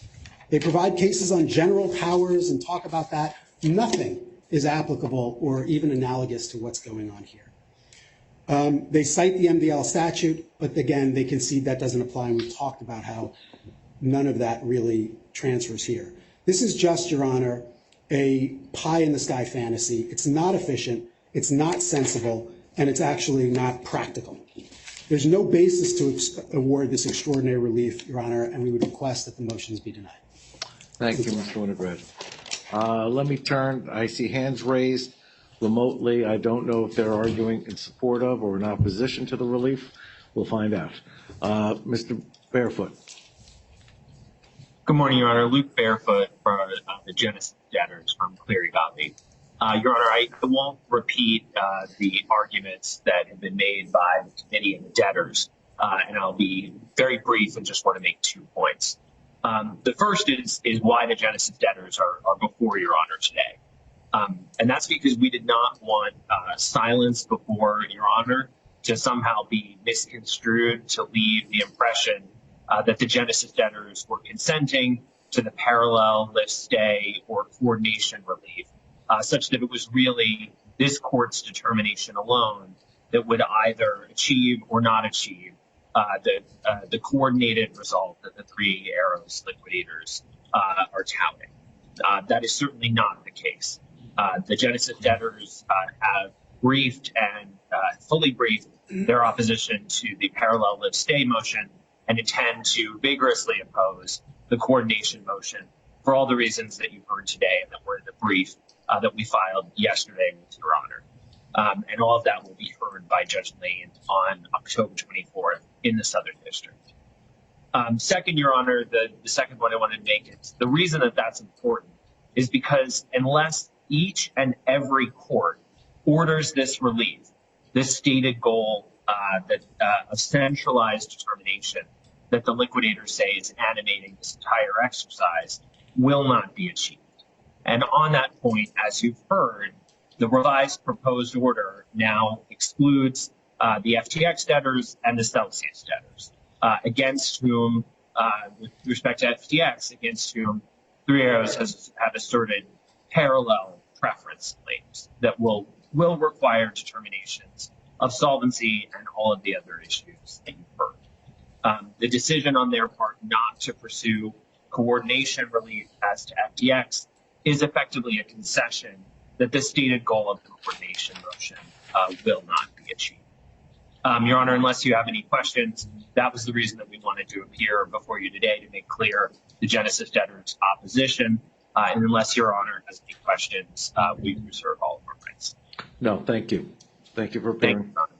Mr. Latona? Good morning, Your Honor.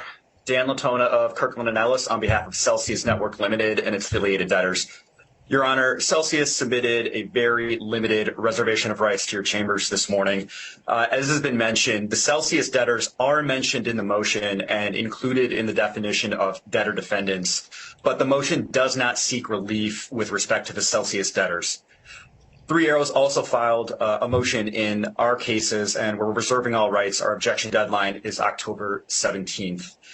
The reason for our limited appearance today is simply to reserve all rights, that to the extent the motion is granted, that Celsius reserves all rights to intervene and or object to any relief sought, including coordination of the Celsius debtors, either in the BVI proceedings or the Chapter 15 proceedings. That's really all we wanted to say, Your Honor, on the record. Happy to answer any questions. Otherwise, we'll see the virtual lectern. Thank you very much. Mr. Gluck. Good morning, Your Honor. Good morning, Your Honor. And I will also be brief. Warren Gluck of Holland and Knight. We are both co-counsel and, under certain circumstances, conflicts counsel to the joint official liquidators of Three Arrows. The circumstance of Celsius is one of those conflicts items, and therefore it is our firm that has filed the petition for relief, the motion for relief in the Celsius matter, and it is incumbent upon us to speak regarding Celsius today. I want to simply note our support of the motion because, first and foremost, the core and crux of it, the date of solvency under circumstances of a crash in the crypto market, is a complex issue. And it's a complex issue that, if our motion for relief in the Celsius matter is granted, will be at least determined in the BVI court. I'm in a very luxurious position. We don't have a lot of the interplay and water under the bridge that exists both in this case and in other cases. In the Celsius matter, I did want to make clear why that matter has been removed from the order and the relief we've sought. It's a lucky situation.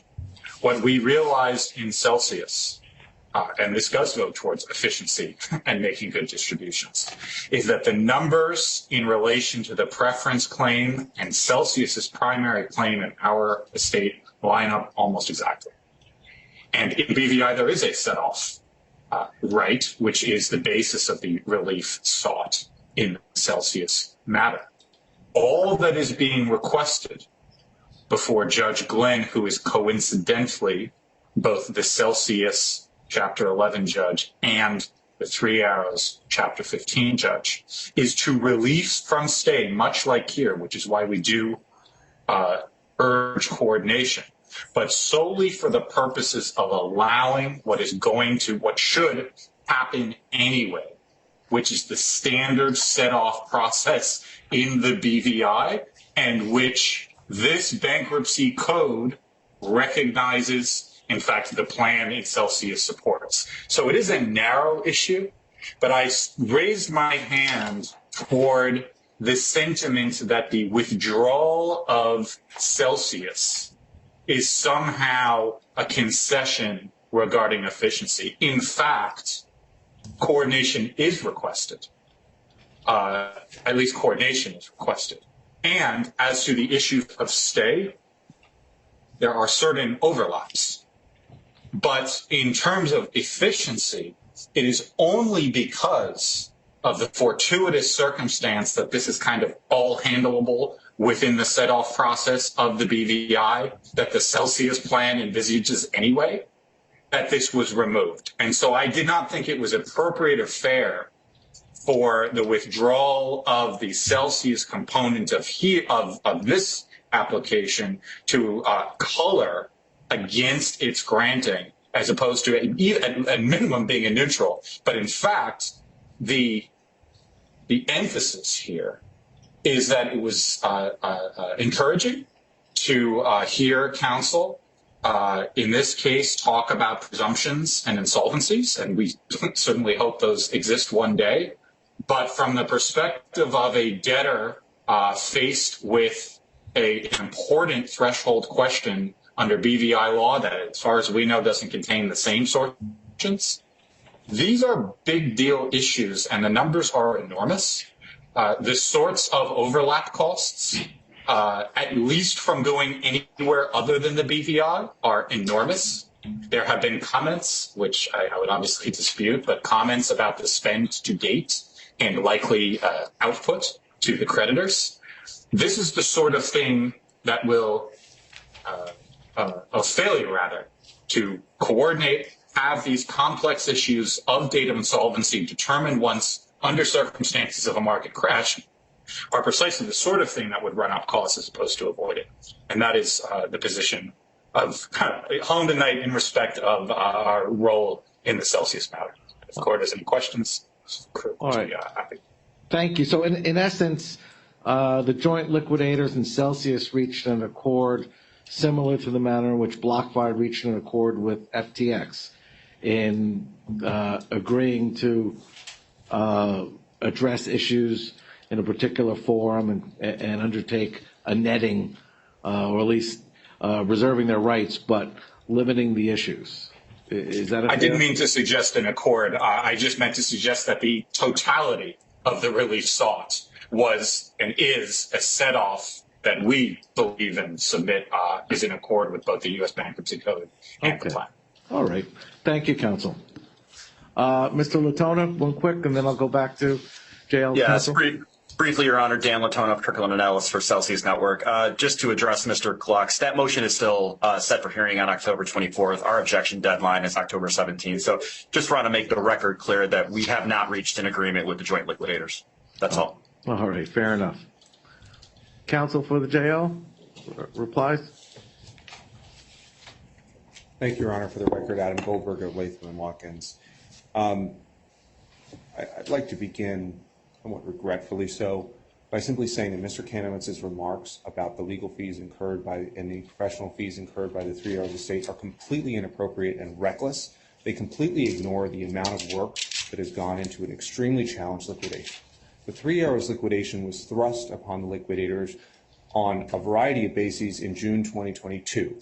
That process has been going on for a very long time, far longer than these Chapter 11 cases. It was thrust upon the liquidators in a situation where the founders fled and completely ignored any attempt to engage with them, obtain information about the estate. The estate comprised digital assets, which are highly movable, extremely difficult to track down. There was an extensive effort that had to undergo to find those assets, secure them, ensure that they are protected for the benefit of creditors, and then go about reconstructing all of the books and records of 3 Arrows because there were none. So it is completely reckless and irresponsible to suggest that somehow the amount of fees that Mr. Kanowitz has referenced was related to this case. There's an incredible amount of work going on in the 3 Arrows bankruptcy case, and I must say that if it's any relative matter, I can assure Your Honor that although I don't think we've seen the final fee applications yet in this case, the fees of the liquidation process in the BVI case are a fraction of what the fees are for this Chapter 11 process. And I don't mean to criticize anyone's fees, but it is completely reckless and irresponsible to criticize those of the liquidators. I'd like to address a couple other points as well. First, the suggestion that somehow we're asking to take away this court's jurisdiction under Section 502. Mr. Kanowitz did not cite any case that supports that reasoning. Section 362 of the Bankruptcy Code expressly authorizes this court to grant relief from the stay to liquidate a claim, which is what we're seeking to do. Mr. Kanowitz still has not, and nor has any other party, provided any case in which a preference claim by one bankruptcy estate has not been litigated before the court of that bankruptcy estate, especially in the context of a foreign bankruptcy case and claims arising under foreign law. I'd also like to address the point that somehow dropping FTX and Celsius from the request for coordination somehow defeats the purpose. Well, on this issue, Your Honor, we're damned if we do and damned if we don't. If we had them in the motion, we'd be hearing, and we did hear, that the request that we're making is so complex and impossible to administer that it can never be granted. Now that they're out of it, we're hearing that, oh, because those parties aren't included, well, there's no point to coordination. Well, there remains a really good point to this coordination, Your Honor. We're trying to find the right practical solution, balancing the equities and the co-equal rights of these bankruptcy estates in an efficient adjudication. And just because we have proposed one good solution, the idea of a theoretically perfect solution shouldn't be the enemy of what is a better solution than the current situation of having multiple trials addressing very similar and the same issues in multiple different courts. I'd also like to make clear we are not seeking an MDL.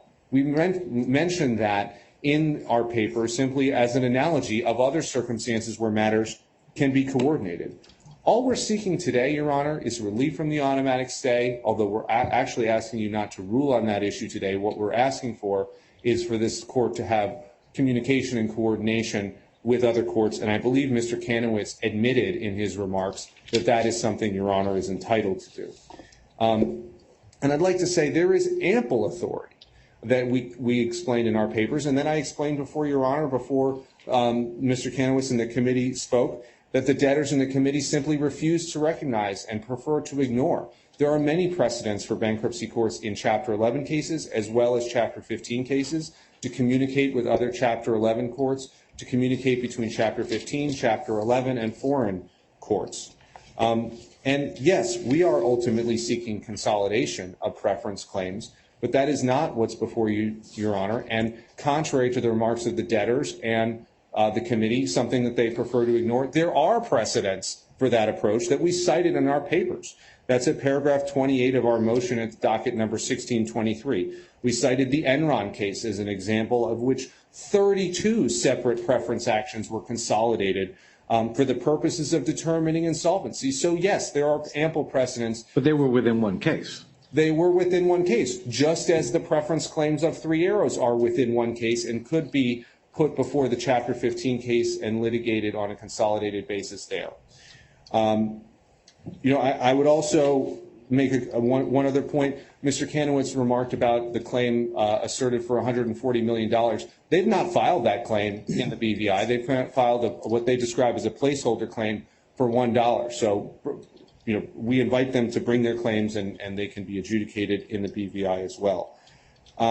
I'd also like to just seek some guidance from Your Honor. Mr. Kanowitz's remarks strayed from time to time into the issues of estimation and the status conference that we have on those matters. I have some argument to make on those issues as well, but I'm not sure if this is the right time or if we are moving on to that now. No, I think it'd be appropriate. Well, let me hear. I'm addressing all of these collectively. Yes, it definitely seems to be one please let me hear your comment. Issue. So I'd like to make clear several remarks that Mr. Kanowitz has made. Essentially, he said that they're looking to make distributions sooner rather than later, but we don't know when that will be. And that, I think, is really fatal to the schedule that they're looking for on estimation, because it is the debtor's burden to show undue delay in distributions as the basis for the highly prejudicial relief that they're seeking. Mr. Kanowitz made clear what they're seeking is some kind of summary proceeding that does not involve the federal rules of evidence, that addresses some of the largest assets that our bankruptcy estate has, and they're seeking to box in an amount so that we are essentially, for all practical and equitable purposes, limited in the upward amount of our recovery before a full and fair hearing on those issues after all of the discovery and evidence can be submitted to Your Honor. That is an extremely prejudicial outcome. It is not simply available to all debtors in bankruptcy. They have to show undue delay. And and not only are they seeking, Mr. Kanowitz said, I think $100 million was an example of a number Your Honor could pick, and that would somehow just cap our distributions without all of the evidence. But to be clear, they're seeking to estimate our claims at zero through a summary proceeding without all of the evidence yet. And we think they've made a number of admissions in their process that is fatal to that request. We don't see how they can meet that burden because really we have the ongoing claim litigation, which whether that's determined by this court or another court in December, January, or February, it's actually a pretty narrow bandwidth in which those issues could be decided. And that does not create an undue delay. What we need to know is when will distributions be made? In the debtor's motion, they said declining to estimate could materially delay distributions to creditors. The key there is could, not will, not has, and that's in paragraph 26 of their motion at docket 1346. They don't cite any facts or admissible evidence to support such a contention. The debtors also make clear that they're going to change the declarant in favor of their estimation motion to Mr. Medji. We haven't yet seen that declaration. We should have the opportunity to test it. We've not yet seen a single piece of evidence to support any of the debtor's statements regarding undue delay. They don't specify when will they start distributing if estimation is allowed, when will they just start distributing if estimation is not allowed, how liquid is the estate will be when they do start distributing, how quickly could they distribute the assets of the estate, what type of the reserves are they planning for in the absence of a reserve for Three Arrows, or what portion of a reserve would Three Arrows claims constitute if they were fully reserved. What the limited information that we've seen from Mr. Renzi's declaration on file doesn't address any of these issues. It simply looks at the timeline for confirmation. And as I understand it, that's no longer going to be relevant. More critically, there cannot possibly be undue delay here when BlockFi has proposed a trial on our claims objection going forward on February 5th. We'll get to the details of the scheduling with Your Honor, but that admission really is fatal to undue delay. We're talking about the difference in 1 or 2 months, and there is no basis to suggest that any of that delay is undue, nor has the debtor presented any case to suggest that that amount of delay is undue delay. So I think, in other words, really what we're talking about is that estimation would occur about a month before a merits determination in the debtor's proposed schedule. There's simply no evidence to support that. And, pardon me for, obviously, Your Honor, I covered a lot of ground. I just want to make sure I've gotten the points. And I'd like to also make the point that as we sit here today, the landscape, or stand here for myself, the landscape is very different than when the debtors filed the motion. They complained that our claims were not specific enough. But since the motion was filed, we've gotten the discovery, some of the discovery, and we're seeking more. That's allowed us to express our claims as we did on September 13th. But we've not yet seen any substantive response from the debtors. They actually said in their own papers that they've been too busy to fully review our claims and respond to them. That's at docket number 1688, paragraph 7.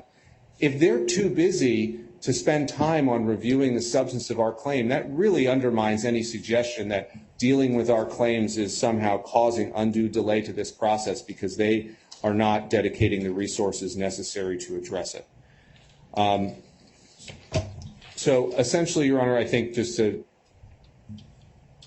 finalize, based on this deeply murky situation as it relates to estimation, if there is going to be any estimation, there should be first a hearing after the debtors file a declaration in support of why estimation is necessary. There should be first a hearing on whether estimation is appropriate after we've had the opportunity to depose their proposed declarant, and then determine whether estimation should go forward, and if so, through what procedures.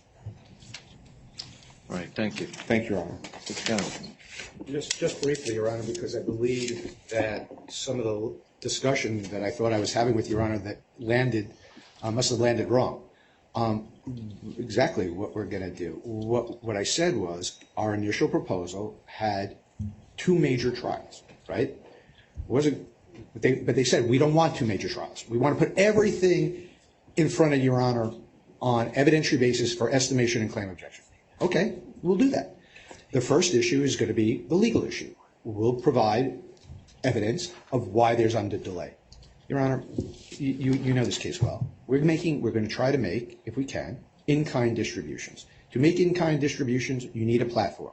To have a platform, you need people. For people, you need money to pay them. Every day this case continues in terms of litigation to get a final universe of creditor claims so we can make distributions, delays it, costs more, it's undue delay.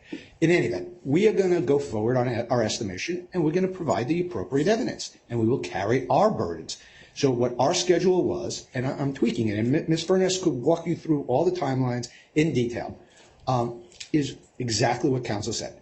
We will put forth a more fulsome determination on undue delay because that's what they want to have first. We will provide the appropriate witness or witnesses. They can depose it. We will then come before Your Honor at a hearing. I believe that hearing in the schedule somewhere, and it's not in front of me, is in December. Your Honor will make a ruling. Can you go forward on your estimation motion or you can't? If you can, fine. When should we have the trial?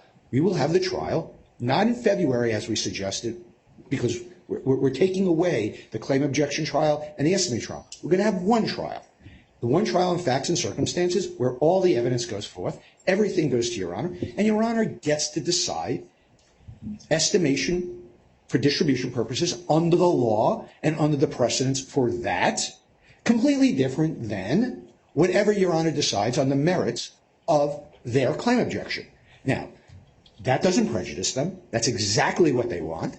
That's exactly what we want, and it is a quick time frame. So you're suggesting estimation hearing itself to be after the new year, sometime in January, to coincide with the merits determination on the objection claim. It's probably the most efficient way to do it. But once we get that estimation determination, and we hope Your Honor rules in our favor, and we hope it's a very low number, because we don't believe there's any merit whatsoever, then we can move forward. Okay? They can appeal. They're going to appeal. But the determination on all of these complex issues that you heard from multiple counsel on 546E and 502H and 502D, and I could go into all of those why they apply in claim objections but don't apply in estimation, are not going to be appealable issues. You will have determined, based on the evidence before you and under the precedents and the standards, you're entitled to apply on the 502C different, okay, than 502A objection to claim type of, or 502B type of objection. So my point is that we can move forward and we can get creditors their money. The longer litigation happens, the more cost this estate incurs, and the less distribution is going to be made available to creditors.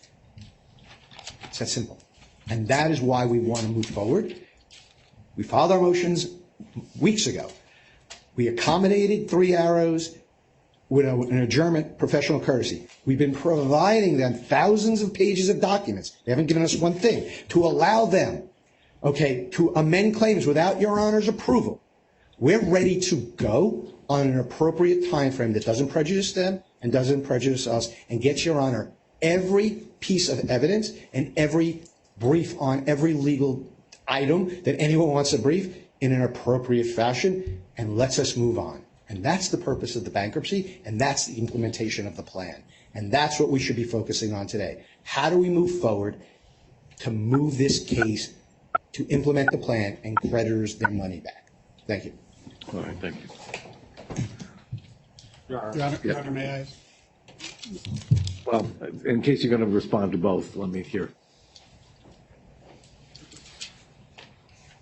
Thank you, Your Honor. Your Honor, Michael Winograd from Brown Rudnick on behalf of the UCC, and I really just want to touch on 4 quick points.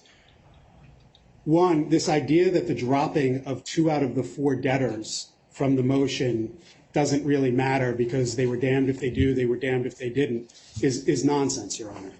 All of this, first of all, was their doing. Their motion as it stood before yesterday should have been denied because there was no efficiency. It was impractical, and there really wasn't that much of a risk of inconsistent rulings for the reasons several of us have talked about today.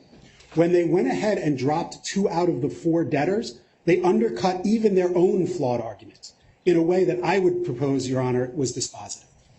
Number 2, counsel for the joint liquidators mentioned, well, we're not asking for an MDL. Exactly. They're not asking for an MDL in name because they don't have a right to it. They're asking for it in substance, but again, they don't have a right to it. There is no process for it, and it simply doesn't apply on its face. Number three, this idea that they do have precedent for what they are asking this court to do. They are the movements. They cited one case, the Enron case, as Your Honor pointed out. That was all in the same court. If you look at their briefing, all of the cases they cite to, where they talk about consolidating preference motions, et cetera, or claims, were all in the same court. Either same parties or not, but all within the same court. And number two, with respect to precedents, again, you don't need a motion or anything for one court to pick up the phone and call another court if any court deems that potentially helpful. The last point I want to touch on, Your Honor, is this idea of estimation. You don't need a date right now, given the variables of when the estimation will actually take place. From the creditor's perspective, estimation needs to happen so money can get out the door to them. The sooner it happens, the better.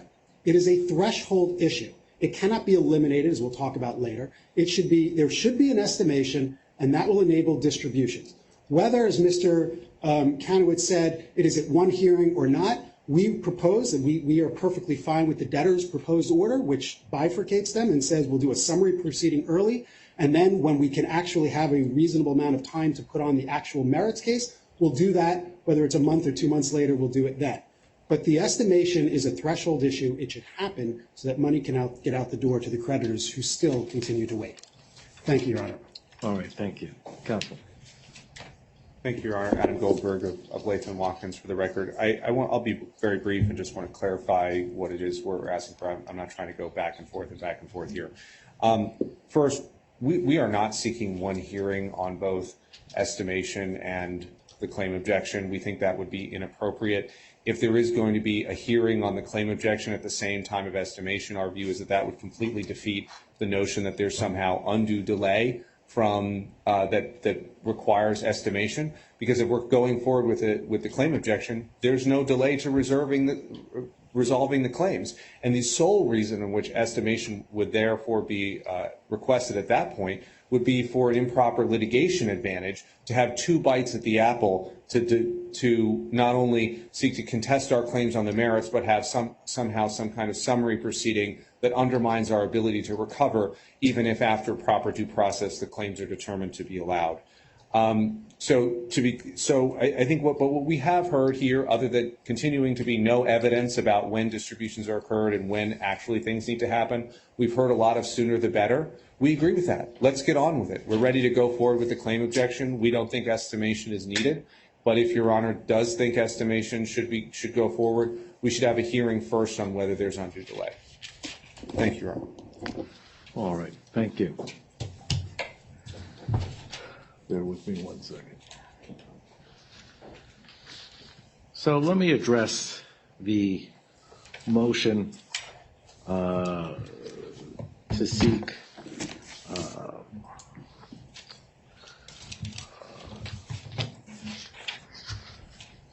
I'm not going to say consolidation, but coordination, and the stay relief motion itself. At this juncture and at the outset, the authority and the jurisdiction of the court to grant the relief requested in the consolidation is suspect. I am leery of a process which will cause this bankruptcy estate additional delays as legal interests and facts are pursued involving other defendants such as Genesis. I don't believe Genesis regards that as appropriate for its bankruptcy estate either. In other words, a process in which we're layering additional issues which by necessity by necessity arise from multiple transactions among multiple debtors can only slow this process down for this bankruptcy estate and increase the costs to be incurred by this bankruptcy estate. And that has to be this court's primary focus. The court is not inclined to handcuff the creditors of this bankruptcy estate with respect to the opportunity to receive distributions while litigation is being pursued against multiple defendants in foreign fora, whether it be the Chapter 15 court, whether it be in front of Judge Lane in the Genesis bankruptcy, whether it be in the BVI court. The court cannot see a pathway where that is expedient or serves the purposes sought, which would be to reduce the time and costs. In fact, I think it would increase the burden on this estate. I don't find that the legal issues are so complex and so dependent upon foreign law. Yes, the insolvency of 3AC is critical in establishing a preference, but there are other issues and other issues. There are other issues of law and facts which are important as well, which will have to be decided, including the subordination, potential for subordination, including safe harbor, or fact-specific defenses relative to each transaction at issue. The court is concerned with any coordination which will have the effect of stripping or retarding the ability of the Block 5 debtor to assert defenses or pursue procedures that are available in the ordinary course, and especially simply the fact that even a coordination won't resolve all issues. Even a coordination of the BVI, for instance, will not resolve all issues.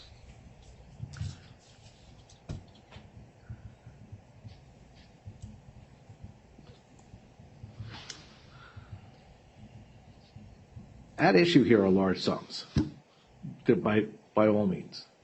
We're talking about hundreds of millions of dollars in potential preference recoveries, claims by and among these debtors. But what also is a stark reality is that payments against these claims are going to be in fractions of dollars. The money's just not there. Whether it be the Genesis bankruptcy, whether it be the Celsius bankruptcy, whether it be BlockFi. These are not situations where creditors are getting paid, at least to this court's understanding, 100 cents on the dollar or anywhere near that. It's incumbent upon, I think, this court to try to lead the parties to a pathway which will reduce the time and expense in reaching the fair resolution of the claims. I don't see it happening through granting stay relief to pursue claims in the BVI that have not yet even been brought, that cannot be pursued until possibly 2025, nor layering additional proceedings in an existing Chapter 15. I'm always open to discussing these issues with Judge Glenn. I know there are multiple stay relief motions pending on these issues. This court had the benefit of having Judge Glenn go first with respect to property of these state issues. So I guess I go first with respect to stay relief. It's only fair. I don't believe stay relief is appropriate at this juncture. I am willing to carry the motion because I have some other thoughts in conjunction on where we should go. In my view, this matter should proceed towards mediation. It's essentially a dispute between 3AC and BlockFi on reconciling potential claims. It is fit for mediation. It makes sense to do so. It can only happen after appropriate discovery. So I am looking forward to allowing discovery. The question is how to then progress.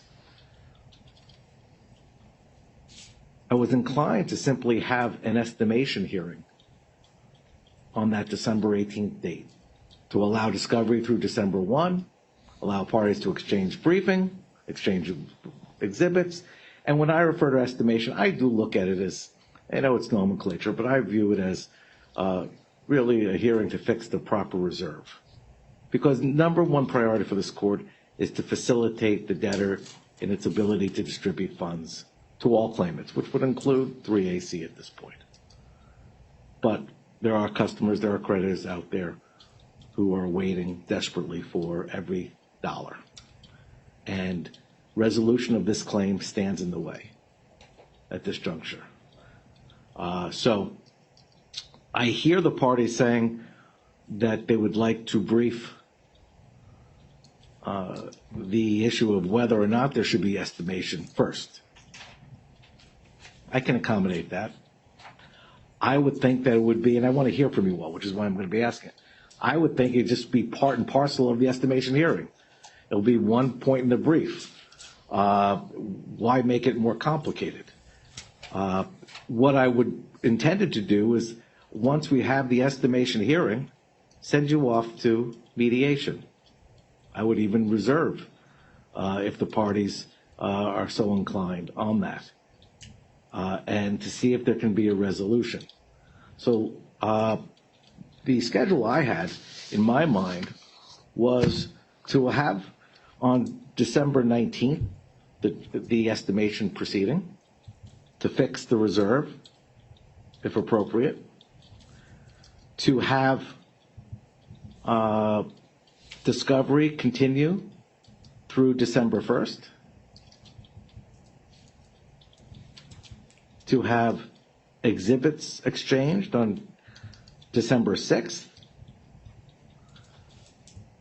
to have contemporaneous submissions of law and disputed facts on December 11th, with the ability to respond on December 18th. We would have the hearing. We would probably schedule a conference call in advance just to have a pretrial to make sure everything is proceeding, and to have the parties brief the appropriateness of the estimation hearing as part of their briefing. If the court is persuaded that there is not a need for estimation, we won't have an evidentiary hearing on the 19th. It'll be that simple. But I assume it'll be briefed and argued as part of the December 19th trial. That gives ample time to continue discovery. And then I would send you all to mediation. So I'm going to ask you all to meet and confer to see if you can agree upon a mediator. Now, I also believe that the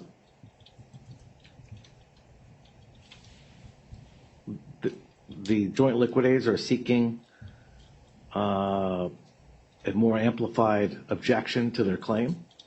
In order to guide discovery, I'm going to direct the debtor to do that in 15 days.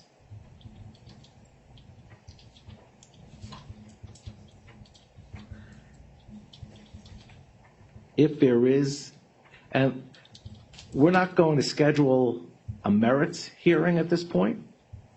We'll wait to see how mediation fares. I'm content to carry the stay relief motion to December 18th as well. See how, and just to keep that, in case, rather than have jails have to renew it, just to keep it there. Because at some point coordination may make sense. But at least let's get the party started on discovery and let's get you all into an attempt at mediation. I think both the states would be served by avoiding unnecessary litigation. At least we'll give it an opportunity. But let me, since those are my thoughts, and I took a little bit of everybody's schedule, let me hear from you all. Mr. Kanowitz? Yes, Your Honor. That's perfectly acceptable to the debtors, Your Honor, I'm sure, with the committee. We're ready to move forward. The only question I have for you is, when we talk about briefing and evidence and stuff like that, are we talking about expert reports, for example? Because if we're going to put on an estimation, right, I'd like to do it in a summary, streamlined fashion. But if you really want to get the full flavor of what reserve to do and understand how strong our defenses are, we might need some expert, to the extent that it's their burden, which it is, under BVI law, to prove insolvency, to prove, or outside the ordinary course of business. They're going to need it by expert testimony. That burdens all of us, and that's an expense. So I just throw it out there, which is, we'll do it. Probably need 2 or 3 experts to talk about the safe harbor, among other things.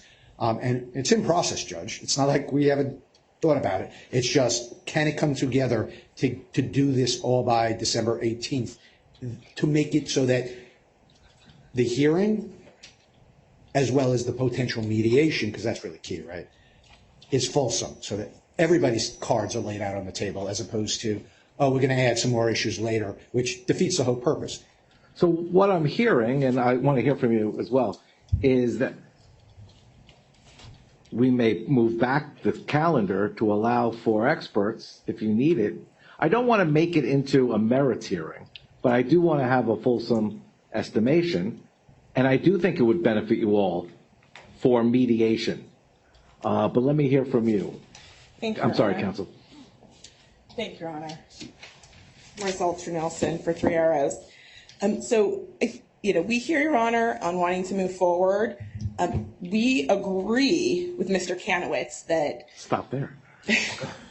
right, that here the best course of action would be to have one hearing, right, rather than estimation and claims objection. Everybody agrees claims objection can be ready to go early next year, right? And so to do an estimation hearing, which respectfully is our belief that we should have the opportunity to actually put on evidence rather than have lawyers sit up here and say what the evidence might be, not have people have the opportunity to raise objections to the evidence, basically not put on the case, right? Not have the expert out there. We're going to do all the discovery anyway.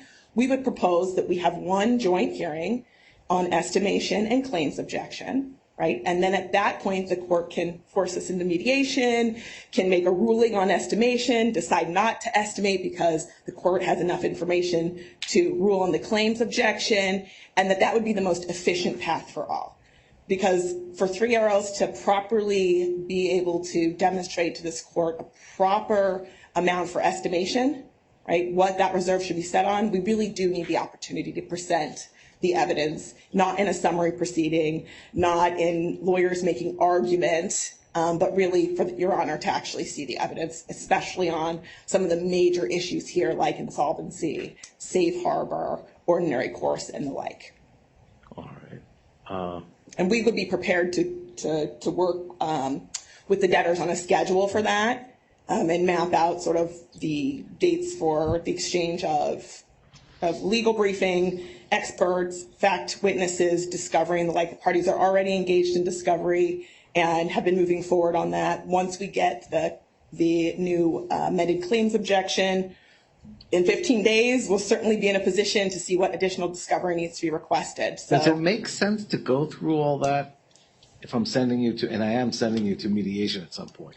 I think so, Your Honor. I mean, do you need all that, or should we? I think we do. Do it after, send you to mediation after discovery. So I think, Your Honor, before you start just the briefing and the hearing. And Yeah, I think, Your Honor, I think we'd be fine with mediation or early mediation after the close of discovery and then a hearing on joint estimation and the claims objection.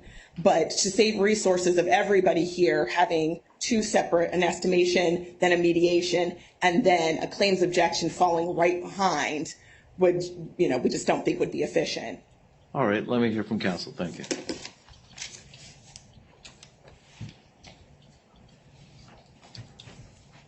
Your Honor, Mike Winograd from Brown Rudnick on behalf of the UCC. Your Honor, we think that your proposal would work. We don't think that there should be a close of discovery and then some mediation without an actual estimation hearing where there is a number to set aside a reserve to make it real and exert some leverage in the mediation so we all know what we're talking about. We think that is critical. The federal rules provide for estimation. It is a simple fact under the rules that you can have a summary proceeding, then complete the expert reports and whatever discovery else is necessary and have a merits hearing. We don't see any reason to eliminate the estimation proceeding or conflate the two. We think that doing it quicker, as Your Honor proposed, and getting into mediation with that number will actually help. And if the mediation fails, then a distribution based on that reserve can take place and money can finally get out the door to some of these creditors. But then in order to do the estimation, and from what Mr. Kanowitz had suggested, we need to build in the opportunity to have experts in discovery. So, Your Honor, not to disagree with Mr. Kanowitz, I don't know that experts are necessary for the estimation hearing to fix the reserve. These are going to be, points that lawyers can argue in briefs. The court can reserve final decision until there's an actual merits hearing. But the idea of estimation and this summary proceeding is to say, let's get what we can, get it in front of the court when we can, so that we can fix a number on a reserve, mediate it, and I think that will help. If the mediation fails, get money out the door. And then, if we need to, we can have a final hearing on the merits with everything that the court would be accustomed to in terms of experts and full discovery. Okay. Thank you, Your Honor. Last comments? Yes, if I may be heard, Your Honor. I just want to ensure that we're all talking about the same thing here, right? A summary proceeding, what does that look like? Again, everyone just gets up and presents, Your Honor, what they think the evidence is going to show, makes legal arguments to Your Honor about that evidence without the evidence actually being properly presented, without admissibility being considered. I mean, this is a massive estate. This is a massive estimation hearing. I recently did an estimation hearing before Judge Dorsey on a much, much smaller amount. I think he estimated it at $25 million down in Delaware. And we had a week-long estimation, traditional evidentiary hearing. Now, there were certainly procedures to cabinet, right? Declarations instead of direct testimony and those type of limitations to keep things tight, which the parties certainly can agree to here. But to prohibit us, as the committee is suggesting, from putting on actual evidence on a $280 million claim is patently unfair. It's just, and quite frankly, I'm not sure what evidence we could possibly give you for you to make an estimation and set this reserve without Your Honor hearing the underlying evidence. And the easiest way to do that is to have testimony, right, about the documents and information and a submission to the court on what that means in accordance with the law, right? And so, the Celsius bankruptcy has an estimation hearing that's been scheduled. It's a week-long hearing with experts and testimony and the like. We cited in our response, docket 1484, footnote 2, two similarly situated bankruptcy estates where estimation hearings are proceeding. One was the Celsius, the other is Matlin Patterson, which is before Judge Jones in the SDNY, and that also has a 5-day estimation hearing, which has experts, a Brazilian law expert, fact witnesses, argument, and the like. And so that is the type of hearing that needs to occur here. Anything less than that would be very prejudicial to Three Arrows And why the debtors and the committee like this is because they think they're going to get away with a lesser standard, right? They can just come in, get a low number, and then 2 months later do this again, where we have to prove our claims and we come in with a much higher number, but there's not money left. So the fact that, one, they don't have to prove undue delay to get estimation, right, is quite frankly shocking here, given that we can have this hearing in early next year. But also, too, if we're going to have it, it has to be fair. We have to be able to present evidence to the court in connection with any reserve that gets set. All right, thank you. Yes, Mr. Collins. Since I opened Pandora's box with the expert suggestion, only because I knew that's why I said we should have one trial for the merits, because I know they want to throw the kitchen sink at it. Look, if we're going to mediation, we just should have a fulsome record. We don't need experts. Again, there could be presumptions made, and if Your Honor's not ruling on that date anyway, until after mediation, if parties believe after the oral argument and Your Honor says, okay, I heard enough, there is grounds for estimation, we could have another potential hearing within a certain period of time if mediation fails with the experts on a timeline. So we could do fact discovery. We could get our prima facie cases and defenses laid out for Your Honor as a matter of law with presumptions of this is how the evidence would go in. And Your Honor could rule on the 18th that I've heard enough. I believe the estimation should go forward, but I'm sending you a mediation. And if you fail a mediation, we'll reschedule estimation / a claim objection on a narrow time frame where you're going to have to take what you learned in fact discovery and get your witnesses lined up on experts and then have a trial. I think that is what I'm hearing, and that makes sense to avoid the burn, to avoid delay, and to give Three Arrows at least the ability to present to Your Honor, you shouldn't go forward with estimation anyway, which is what they're saying. We don't believe that's going to be your ruling, but if we could have the full estimation claim objection hearing after estimation with experts built in after mediation is successful, we don't have to worry about it. If it fails, that'll be the secondary phase of discovery. So now we go back, and I have to also build into my calendar what works. Do we go back to simply having a hearing in December about whether there should be estimation, legal argument? I send you all, you have discovery through that. I send you to mediation, and then if mediation's unsuccessful, I will quickly schedule an estimation hearing. Your Honor, we would certainly agree with that schedule. Your Honor, Mike Winograd again from Brown Rudnick on behalf of the UCC. What I understood Your Honor to be saying, what I think makes more sense in terms of making the prospects of a mediation more likely to succeed and being in a position where we can then move forward if it doesn't, is, and I don't mean to suggest that there would be no evidence put on at the hearing on the 19th. What I was simply suggesting is document discovery can get done. We don't need, if folks want to bring in witnesses, we can bring in witnesses. As Mr. Kanowitz said, we can probably present the evidence in ways that folks can object if they'd like, but this is how we expect it to come in. But the big piece of this puzzle is experts. Getting experts done on that time frame, given that we haven't received any documents from the other side, is near impossible. But we don't think we need experts for an estimation hearing. And so what we would envision is put in the evidence that we have gathered. We can talk about what we think experts and make legal arguments as to how we think this would play out. The court would hear that. Presumably, if it decided that estimation made sense and it had the authority to do it, it would rule on estimation and give us a number. Without a number, it's hard to imagine how the mediation really will be effective. And if the mediation fails, based on that number, we can then go ahead and make a distribution.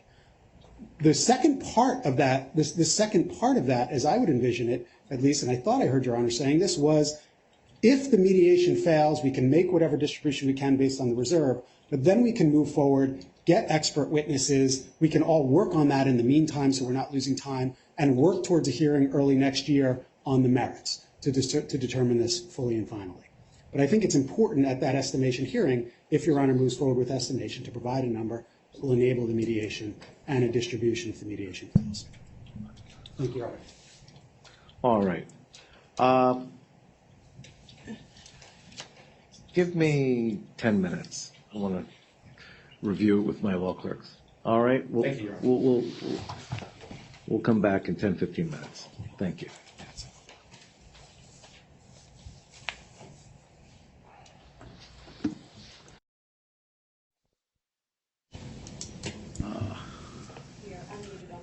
All right. And are we back on, Wendy? All right. Thank you. Please, counsel. Your Honor, Adam Goldberg of Latham & Watkins for the record. I just wanted to make one quick comment in case there's any ambiguity as it relates to the need for a reserve to permit distributions. From our perspective, we are fine with having a reserve in the amount of our claim of $284 million. A claim amount of $284 million used as the basis to set a reserve. I'm sure you are. Yes. I just wanted to make that clear in case that was somehow not, in case there was a thought that there needed to be some other amount that was used as the basis for a reserve. Okay. I'm not sure how helpful that is for them, but they'll decide. But I appreciate it. Thank you. I've done my best probably to try to make you all unhappy. It's my job. But also, and I'm going to be very candid, part of what I had to build in is the Christmas holidays, but also I'm traveling a good deal of January. So it makes it difficult. I also believe that mediation without sufficient factual information has been discussed won't be productive. Everybody needs to know the strengths and weaknesses of their cases. So I'm going to, first off, deny the consolidation motion or a coordination motion without prejudice. I'm going to carry the stay relief motion. And ultimately, it's going to be carried to Monday, February 5th. That is the date we're going to have a combined estimation hearing and merits hearing. If the court, at that point, after hearing, we'll start it. I'll give 2 days for it, 5th and 6th, and we'll go from there. The court may be in a position to estimate, even if the trial needs to be continued after that. I'm going to direct mediation to take place, going backwards, the week of January 8th. I had to build in time for you all in case mediation is unsuccessful to do the briefing and get ready for the trial, for the actual hearing. I'm going to have a discovery deadline of January 5th. So you'll go into the mediation armed with discovery, armed with information that will hopefully assist you all in reaching a resolution. If there's no resolution, well, then we'll continue. Then you'll have the briefing. As far as briefing, I'm going to have contemporaneous submissions on January 26th and replies, contemporaneous replies, close of business February 2nd. Will give me the weekend to read. It's longer than, it's pushed out further than I would like. As I said, I am concerned with the ability of the debtor to make distributions, but I'm not persuaded that the debtor is going to be in a position to make distributions in the month of January as it is, but I am committed to getting this resolved. So we'll get it resolved by that first week in February.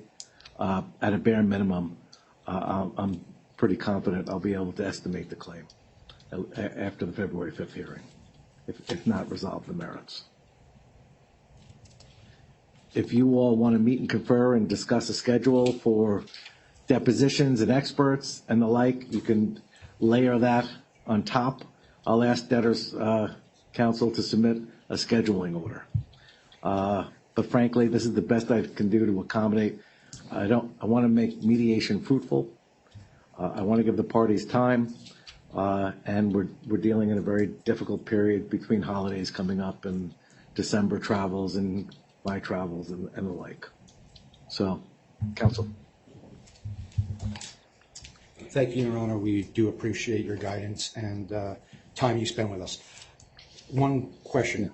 The 15-day to object to the amended claim still stands. We're happy to do it. We'll put it out, another pleading, and then just some cleanup. We have various different motions that are circulating on the docket today. And in fact, I saw earlier today, while we adjourned the FTX estimation hearing, objection to claim hearing to the 11-6 hearing, because we're expecting Judge Dorsey to grant it on October 19th, it also picked up the 3 arrows motions. So all I'll say is, based on your ruling, and we'll submit, like I said, the scheduling order and proposed order, coordination motion denied, stay relief motion carried to the 2/5 date. We'll grant the other miscellaneous sealing motions and stuff like that. We'll carry the estimation motion, the claim objection motion to 2/5. Correct. And that should encompass everything. And then, of course, we'll meet and confer on depositions and experts and timeframes for that. Just to clarify, I'm not hearing oral argument on whether or not estimation is appropriate. You can build that into the briefs for the February 5th hearing. It'll be the whole thing. The whole package.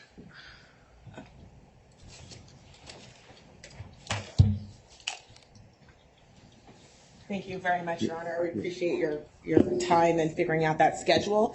I believe there's just one pending motion that was on the calendar for today, which I think is moot, but that was a motion to quash for a protective order on the deposition notices issued by 3 Arrows to debtors. Why don't we just have that motion withdrawn and you work out a schedule?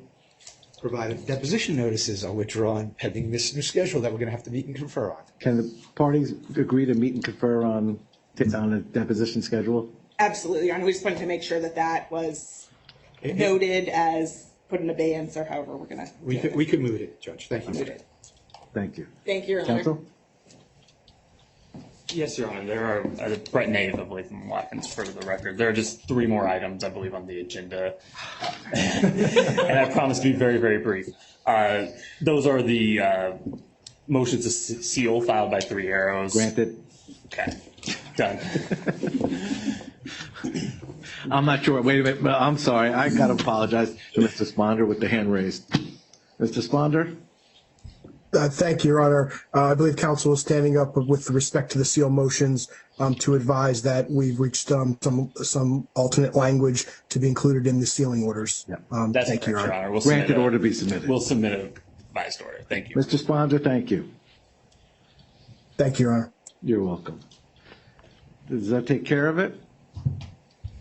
I believe it does, Your Honor.